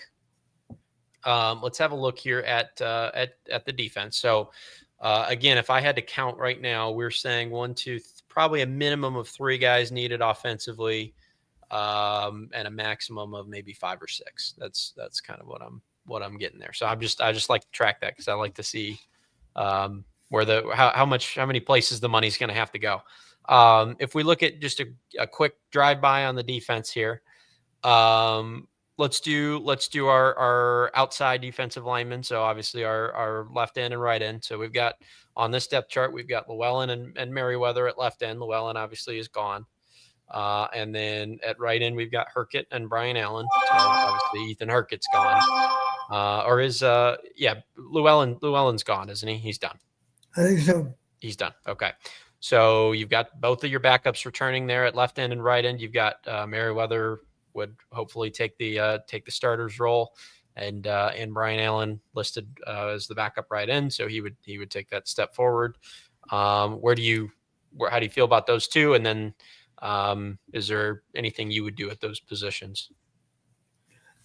You know, what we don't know is there somebody that might project? I don't know if there is. I'm wondering about a linebacker that might project as an edge rusher. Yeah. Off the top of my head, I can't think of one, because there's a size requirement there. Yeah. That they simply might not be able to fill. Yeah. Well, you would look at that. You would look at that Leo position when you'd look at guys kind of in the outside linebacker, edge rusher, Micah Parsons type role. Yeah, somebody's got to have a frame. You got to put some weight on them. Although I will say this, years ago there was a guy named Leroy Smith, and he was a terror as a reduced end, we called him. We ran a lot of overshifted fronts, and he was the split side rusher against that poor old tackle, and it wasn't even a fair fight. Now, Leroy only played probably at 220 or something. Awfully like to be doing it nowadays, especially. But if we got him in third and long, advantage went to Leroy Smith. I think, that senior year with maybe 15 sacks. It might still be a school record. Can't recall. But a lot of sacks. Very productive player. Yeah. And he was tough enough to still hold in there on the run, too. Yeah. Yeah. So maybe, I don't know who it would be. I think if Rex Ross gets a lot of playing time, could he maybe move down? Well, Rex Roth is done. He's gone. Done also. He's a graduate. Yep. So he's all done. Well, here's a guy we shouldn't lose sight of either, and he's young, but I like him because I know where you're going. Yep. He reminds me of his older brother. Yep. Mr. Epinesa, welcome to the fold. I think you'll say he'll be out there and at the very least in a backup role, if not a starting role. Absolutely, yeah, and as we know, defensive lineman, it's not a position that a starter's playing every snap of every game. You're getting substituted in and out. So, whether he's a starter or a backup, we should see some Epinesa time next year. So is that a position that you feel all right about, Coach? You maybe go get a depth guy. I mean, I like Kenneth Merriweather. I like Brian Allen. I like Epinesa. Is there anybody that you would, or somebody that you would add into that mix? Well, it's hard to imagine that all three of those guys wouldn't be able to play well for us next fall. Merriweather and Allen have gotten, quite a bit of playing time this year too. Yeah. So we probably have bigger needs than defensive end. I'll say it that way. Okay. All right. So I'll put 0 to 1. We'll explore it, but it's not necessarily a dire need. Let's have a look at our interior defensive lineman here. So just going off of the depth chart in front of us here, we've got Aaron Graves at the starting interior left defensive tackle position. And then you've got Jonah Pace at the right. Obviously, Graves and Pace are both gone. You've got Will Hubert listed as the backup left defensive tackle. And you've got Hawthorne actually listed as a co-starter. Bryce Hawthorne, he's a sophomore, so he will return. And then Jeremiah Pittman listed as the third string right defensive tackle. He is gone. So 3 graduates at that position, which you're left with on the depth chart. Yes, absolutely. So you're left with Hawthorne and Hubert on the interior. And, interesting to note, both of those guys, Hubert under 290 and Hawthorne under 300. So not a whole ton of size on that defensive line in general this year, Coach. Right. So what are your thoughts on that position where you feel there are needs, both skill needs, size needs, personnel needs? What are your thoughts there? Well, it seems to me we need to find somebody. I think now, well, the transfer rules have changed, Kyle. I think it's entirely possible that somebody on our schedule that was on the opposite bench this fall against Iowa might find us to be more attractive than where he is. And and maybe it's a guy that we actually recruited on some level. So I think what you'll see is players that are actually within the Big Ten even inquired about transferring to Iowa from another Big Ten school. I think that's entirely possible. Yeah. Because nowadays, of course, there's no penalty.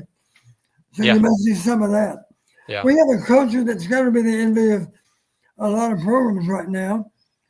If they know much about us, and maybe obviously they know a lot about where they are. And let's face it, some of those schools that have kind of obviously come to mind, a little chaotic at Penn State, as an example. What's going to happen there, we don't know. A little chaotic at Wisconsin, although I guess they're officially not making a change anytime soon. Could be other changes still to come too. We don't know. Yeah, we just don't know. Yeah. Let's face it, there might have been somebody on the other sideline today that found themselves wishing they were on our sideline. Yeah. Yeah. And the thing that comes to mind there too is, not only is the culture attractive, but what I like about it in particular is you probably don't look at Iowa as a fairly selfish kid and go, that's a place I want to be. Because it's not a place that you're going to go to pad your individual stats and put up a huge individual year and not worry about the team. So if players are attracted to that, my guess is it's probably the right type of player. I mean, perfect example is a Gronowski, right? He's not coming in to, throw for 50 touchdowns and get NFL scouts all over him. He's coming in because he looks at the culture and goes, yeah, that's something I want to be a part of. Right. Yeah. So, so definitely, I mean, it's attractive in a different way, but it probably attracts the right type of kid. Good point. Okay, so let's wrap that up then with interior defensive linemen. Maybe go get one depth piece, maybe none at all. Is it, you feel it's not even really too much of a need? Well, of course, what matters so much is what that D-line coach thinks. He's going to know. Yeah. And that'll be true of all positions. And within the staff, they can figure out, okay, this is priority number one. This is a lesser priority. We can't afford to go out and get new players at all positions, of course. So we have to address the most serious needs first. And I don't doubt at all that the two coordinators can get that done very well within the staff. Okay, so let's talk about linebacker real quick here. So linebacker, we've got and obviously it's not listed how a casual football fan may want to see it, but we've got our cash positions, Leo positions, middle linebacker, and then so MLB and WLB there. So we've got Shire departing, Jaden Harrell departing, Jackson Rexroth departing. At the cash, Letmer and Tringer both have eligibility remaining. Let's see, Jaden Montgomery, starting middle linebacker today, hasn't started the whole season, but was our starter today. And against Michigan State, he's been a starter for a few weeks now. Yeah. Right. Okay. And then let's see here. I'm trying to think if there's anybody else. Yeah, everybody else there is gone. So yeah, that's I mean, talk about the linebacker. I mean, even not in the confines of the transfer conversation, Coach. What were your thoughts on the linebacker position this year? What they did, obviously lost again, like I said, so much production from previous years this year. What how did they perform to you this year? I think realizing they hadn't been starting, and they did a commendable job. They're probably not. The thing that we're aware of is they don't end up with as many tackles as their guys from a year ago. But that's a lot to ask because last year's starters, of course, had a wealth of experience. So I think we need to at least look to see what's available at linebacker because we don't have a lot of proven players there. Yeah. Yeah. I mean, that to me on the defense, that stands out as probably the greatest need. Offensively, you could say wide receiver. maybe a little bit at O-line, but probably wide receiver would be greatest need. To me, it looks like linebacker is the number one position. They're going to have to go out and, maybe do more than look for linebacker. They may have to go aggressively pursue some people. Let's have a look at corner here. So Lutmer coming back, Godfrey coming back, had a great game today, but haven't seen a ton of him on the field, obviously, as a redshirt freshman. Intringer has another year. Lutmer obviously staying. He's the backup at strong safety. I'm kind of going through the whole defensive backfield. We can talk about the entirety. Wampa obviously not coming back. Intringer again listed as the free safety backup there, the or in the free safety position. Kale Kolaric coming back, and then Deshaun Lee and Jalen Watson both coming back. A lot of guys coming back there. Really just Wampa departing. Talk about that room, the defensive secondary. Are there any needs there? Do you let those guys develop? I mean, obviously, you've got a lot of production coming back there. Not that they were exceptional this year, but they were good at times, and a lot returning. Well, you've heard me say before, Kyle, I think it's imperative. You have to have two guys able to play winning football at corner, because one is simply not enough. Yep. If you have one great corner, of course, you're just going to wear out the other corner. So you need to have two, and if we don't feel good about two in particular, that's got to be a priority, is recruit someone that can maybe be that talented to hold up versus the other corner, who obviously we like a lot. So I don't know that we're there. That might be a need, is to find a corner that can project to be in our starting lineup. Okay. All right. So let's go put down one starting corner, and then safety. I feel better about safety than corner. I do too. Yep. Yeah. I think we're okay inside. Bigger issue outside. Thor Williams says there are rumors that Cohen may declare for the draft. Would that, if he does do that, obviously he's a junior, so he has a year if he wants it. But if he were to declare, then at that point you probably have to go get somebody, or maybe you don't. Well, we were counting on him being one of the solid players back. Yeah. I'll be surprised if, based on the information he gets, I'll be a little surprised if he declares. And I say that I don't know him personally. Maybe he's, much more focused inwardly than he is on the team. That would be the exception on our team, because the vast majority of the players are wonderful team players, and they value the culture, as we say.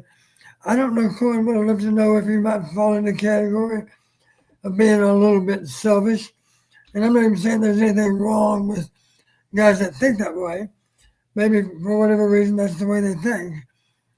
But I'm not sure that Cohen's going to project that highly right now. I hope he takes the challenge. Yeah, you might get drafted this year, but why not come back and work your way up? Instead of late round, be a mid-round, or instead of a mid-round, be a high-round pick, a low-round pick, whatever you want to think of it, higher in the draft. Yeah. So I've my projections that I have in front of me here. Again, I'm just going off quick Google searches, guys. So if this is wrong, then this is wrong. But I've got him as a 7th round or undrafted free agent. Obviously, pending if he does go to the combine and test very well. That stuff can always change. But I would assume with that status, we've seen plenty of Iowa defenders with a year of eligibility left that have had that status and have come back and competed. And made a difference in their draft status, you bet. And made a huge difference in their draft status. Yep, we could go down that list of players from earlier, the 16. I'm sure most of them would fall into that category. So, all right. So just to put a pin on that conversation, if I've taken notes correctly here, you're kind of circling cornerback, linebacker, and wide receiver as greatest needs to maybe go get one, maybe two guys in each of those rooms. Take a look at defensive line. Really, you have to take a look everywhere, don't you? If there's an exceptional player available, you go get him no matter what. But, emphasis on quarter, linebacker, and wide receiver. Yeah, it doesn't cost much to look. Yeah. Does not cost much to look. Maybe cost Kirk or somebody a flight to go out and see somebody, but that's about it. I wanted to share this with you, Coach, because I just was listening to this as Corey was talking earlier. Kirk was on Postgame with Dolph just a few moments ago. At this point, it's probably an hour or two ago. And Dolph asked him, what are you going to do when you get back to Iowa City today, over this weekend, as you prepare to start re-recruiting your players on Monday? And he said, until Monday, I'm going to not say what Kirk said, but he said, Yeah. until Monday, I'm not doing, and he said, I'm not doing anything but eating is what he said for the weekend. This may be the most important conversation of them all about next year. Where do you feel Kirk is at? I mean, people have been throwing Kirk retirement rumors out there for years now. I haven't gotten any information to make me think that was his last regular season game as Iowa's coach. Where do you feel he's at in his career? And is he game for a few more goes at this? Well, Kirk and I have known each other for a long time, all the way back to 1981. I'll say this, he's a very healthy 70-year-old. He doesn't have health issues like so many 70-year-olds might.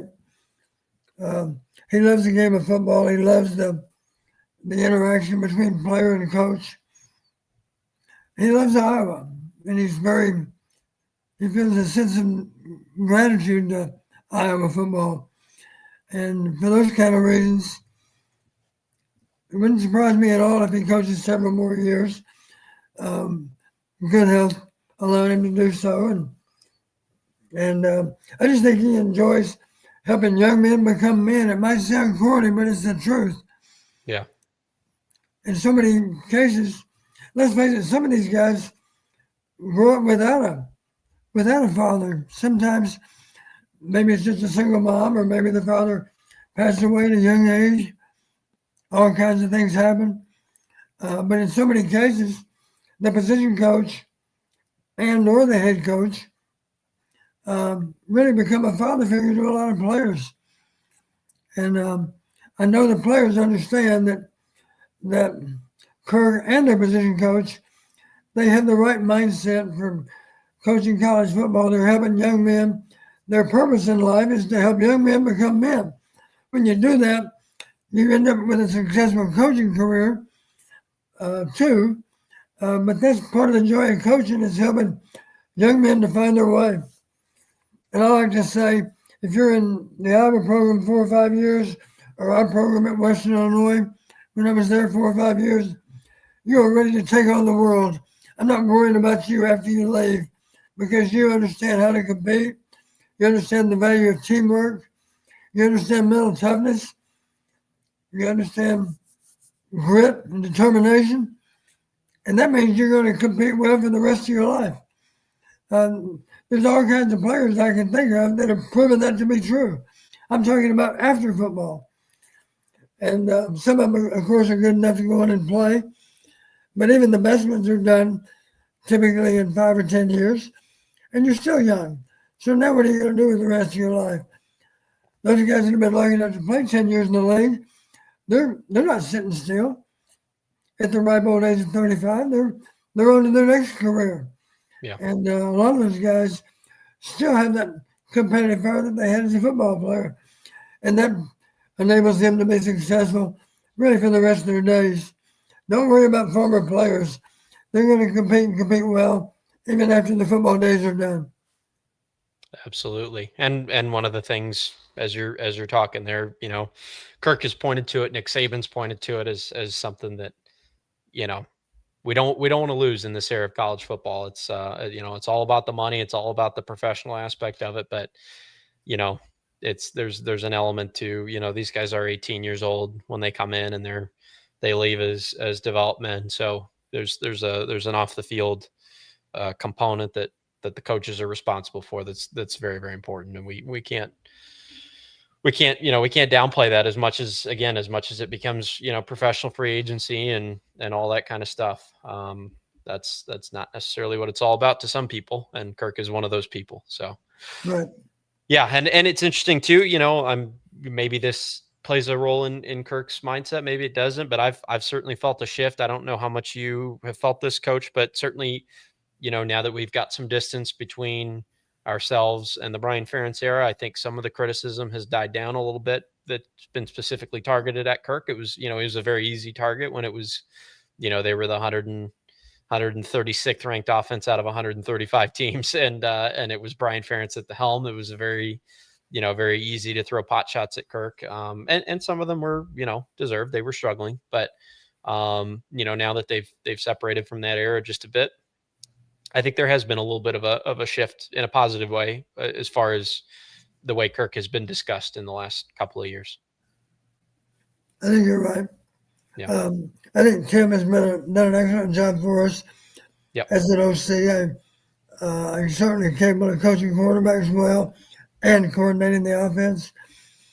And I see better days ahead for the offense.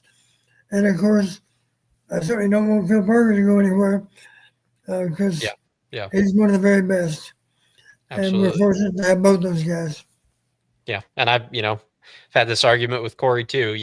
Lester, as good of a job as he's done, and I get this conversation changes a little bit with the NIL deal, but I do think even in this era, as modern as it is and as much as players are moving around, I do feel that before anybody passes full judgment on Tim Lester, you got to see him get a full team of his guys. I mean, that's just part of it. You gotta, if you're going to judge him 2 years in and say, this is all Iowa's offense is going to be under Tim Lester, you're just wrong. Like, I'm sorry. Once he gets the chance to go out and recruit and get a full, get that depth chart full of guys that are Tim Lester recruited and developed, that's when the real, not that you can't criticize or evaluate before that, but that's when the real test begins of, everybody in there is contacted by him. He's responsible for them all being there. He's responsible for all of them getting developed. And then he's responsible for putting them all in a scheme to be successful. And at that point, I think we can do sort of a more complete and fair evaluation of his work. Right. All right, everybody, let's get to our last caller of the evening, and then we will let Coach Patterson go and enjoy some Thanksgiving leftovers. How's that sound, Coach? That does sound good. All right, let's get our good friend Tony in the mix here. Tony, you've joined us 3 hours and 15 minutes in, but we're happy to have you.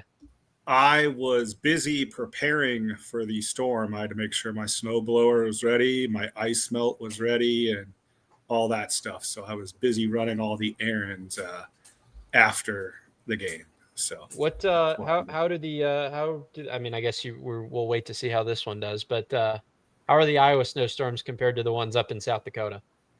So the biggest difference is, and I was North Dakota even before. I was in North Dakota I was both. I was Grand Forks, North Dakota for 5 years, and Sioux Falls, South Dakota for 2 years. The biggest difference is in Montana for 2 years before that. But with Montana and North Dakota, it gets so cold, you don't have to worry about the ice. Like with the temperatures we're having now, you get that wintry ice mix. So you get the ice, snow, and it's so much worse here because up there, it's just so cold, you don't get that ice and snow. You just get snow, and that's it. Yeah. And the dogs wanted to talk about that. But no, and then I found out, I didn't know this, and I was probably dumb for not knowing this, but I didn't realize it can get too cold to snow.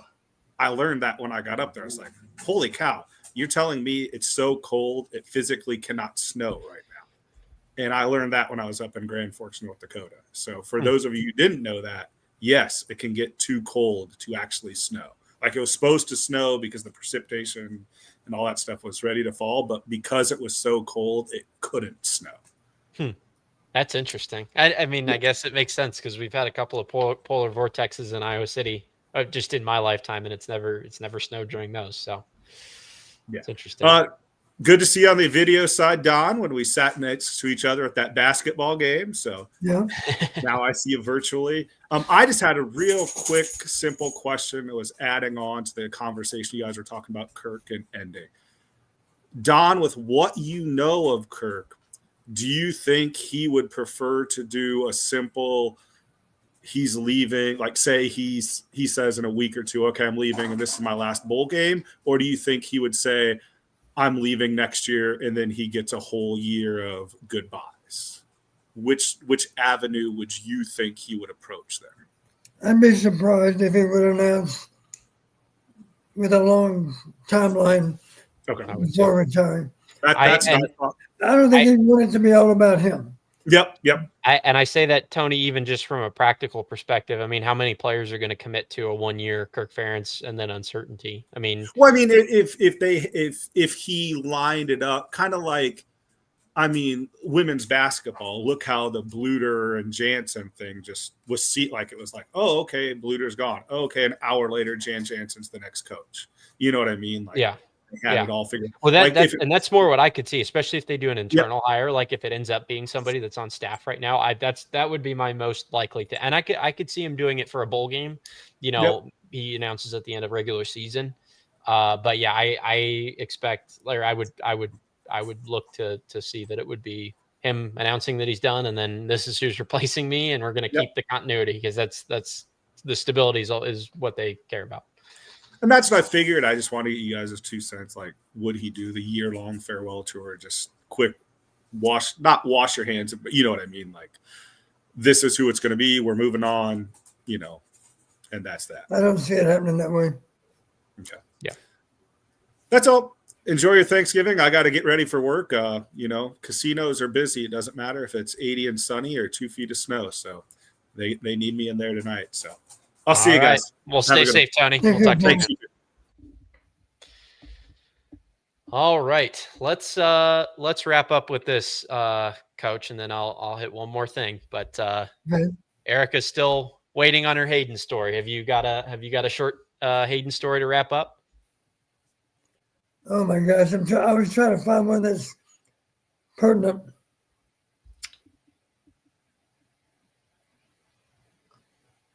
I'm really at a loss right now. Let me think for a minute while you talk. Okay, and at the worst comes to worst, Corey's going to do a transfer portal show here at some point soon, so we can delay it to that. But we do. Erica did send, the reason why I hit it is Erica did send a super chat, I believe, with that. So when we'll have to get to that at some point. So we do appreciate it, Erica. We will. Coach will get back to you as soon as we can. It's not really a story, but it might be something they're interested in hearing about. The origin of the stand-up tight end. I was in the meeting where that all started. I only coached 1 year at North Texas. That would be the fall of '78. So I was there in the spring of '78. And somewhere in there in the summer, I can't remember exactly when, Coach Fry asked, we had a guy named Daryl Terrell that was our starting tight end. He could run and catch, but he was a little bit on the light in the seat. You know, he was 6'4", 225 maybe, something like that. And Hayden just out of the blue in a meeting, he said, Howard Sisson was coaching outside backers. He said, Howard, how would you play against a stand-up tight end? He said, what do you mean, Coach? He said, 2-point stance. The guy standing there with his hands on his hips. Howard said, I don't know, Coach. I've never seen one. I think I'd probably play taller because I'm used to being down in a crouch position simply because the guy's got his hand on the ground. Maybe I'm up. I'm in an upright stance, not upright. I've been in these stance, but I'm not in a 3-point stance. That's the point. That's the way we play our outside backers. Of course, they might not be rushing. They might be dropping. Anyway, he said, I guess I'd play taller. And then he asked Bill Brazier, Bill, how would it bother? The number one coverage back then was what we call cover 3. 3 coverage in the back end with a strong safety and run support on the strong side of the formation. And Bill said, well, I think it would bother the strong safety because he usually lined up maybe 5 yards outside the tight end, 5 yards deep, whatever, rough alignment. But he's kind of looking to the tight end in the backfield. He said, I think it bothered him a little bit, maybe because he can't see as well. Yeah. So that's a plus. And then, and he asked Bill Snyder, Bill, don't you think he'd be more effective getting out on routes? And Bill said, yeah, I think he would. And then we brought up another good point. I made the comment, I said, my guess is, Coach, if he's a really dangerous receiver, they'd rather him be in a 3-point stance, if only because before he comes out of his stance, I'm locking onto his pads. Because my job is to keep him out of his routes. And let's face it, you're not likely to get called pulling the guy in contact on the line of scrimmage, right? Yeah. It looks like you're playing football. Yeah. So, and then Bill brought up a good point. He said, well, here's another benefit to a stand-up tight end. He can be an additional set of eyes to the quarterback because he can alert the quarterbacks as to when the safety was coming. And I do recall years later, we were playing a Wisconsin team, and after the game, they played primarily a 3-deep coverage too. After the game, one of the Wisconsin players said, I don't know how Iowa knew, but that quarterback somehow knew every time we were going to fire a lightning stunt, a secondary stunt. Every time he must have known because we never got home because the tight end was always there to block us. Here's what Wisconsin didn't realize. Quarterback wasn't even worried about it because the tight end was. So the tight end knew, I've got blitz responsibility in that strong safety if he comes. If he's not coming, I'm out in my route. We can be right 100% of the time, right? He's never releasing, not having an awareness of what the tight end, the strong safety is doing. He's sitting there looking at the guy. So those are all good reasons to do it. That's one reason we did it. We did it really, really well. It took off from there. Yeah, it all took off from there. And years later, we're still doing it. Many years later, at the end of Hayden's 20 years. And there were a lot of high school tight ends in Iowa that were standing up too. But when they asked me about standing up, I would always ask them, it's not a good idea unless you're going to throw a lot to the tight end. Are you going to commit to doing that? If so, it makes a lot of sense to stand him up. And so you did see a much more effective receiver at tight end as a 2-point stance tight end. Very cool. Very cool. And then to those that said, but you can't play in the pros. Well, if that were true, Marv Cook wouldn't have been in 2 Pro Bowls. Yeah. Marv learned how to play down too. Yeah. But not in college because he was up virtually all the time. Yeah. Wow. Very cool stuff. Very cool stuff. Where else do you get stuff like this, guys? Let's throw this up one more time just because we got to see that final score one more time, Coach. It's not a 3-point win. It's not a last-second field goal. It's not a special teams disaster at the end of the game. It's a 40-6 beatdown. And it's a win for your 8-4 Hawkeyes in another rivalry game. And I do recall this too. Correct me if I'm wrong, Kyle. It was 24-16 at one time. Yep. And the next score was the safety. Yep. That was a key play. Because as you know, 24-16 is a 1-score game. 26-16 is 2. Yep. That was a big score. That 2 points mattered a lot. And then after that, Nebraska was unable to run the ball, unable to get really much of anything going. And really the defense could have taken it from there, but the offense absolutely did their part, as they've done more this season than in years past. All right, everybody, we're gonna wrap it up there. I just want to say it's our last regular season show. Thank you so much to everybody in the audience. Thank you to Coach Patterson, Matt Kroul, Corey Brad. I'm just an Iowa super fan that plays a little professional golf now and again and likes to hop in and join these things. So it's an absolute. Thanks to you, Kyle, for doing your job so well. Well, I try, and I'm, I look to you for some guidance, and to Corey, obviously, not coaching on the level that you did, but obviously being very good at what he does here. And, you guys make my job exceptionally easy. So I just want to say to everybody involved, it's been a pleasure. And we'll be back with you with plenty of men's and women's basketball games, but this is the closing of a chapter in regular season football. How many seasons have you completed now, Coach? I'm not sure, maybe 5 or 6, I think. I think about 5. Yeah, I think it's completion of year 5 for Coach. So an unbelievable run that we've had, and I'm eternally grateful and blessed to have been a part of it, and we look forward to many more. At least 2 more shows. We have a bowl preview coming up.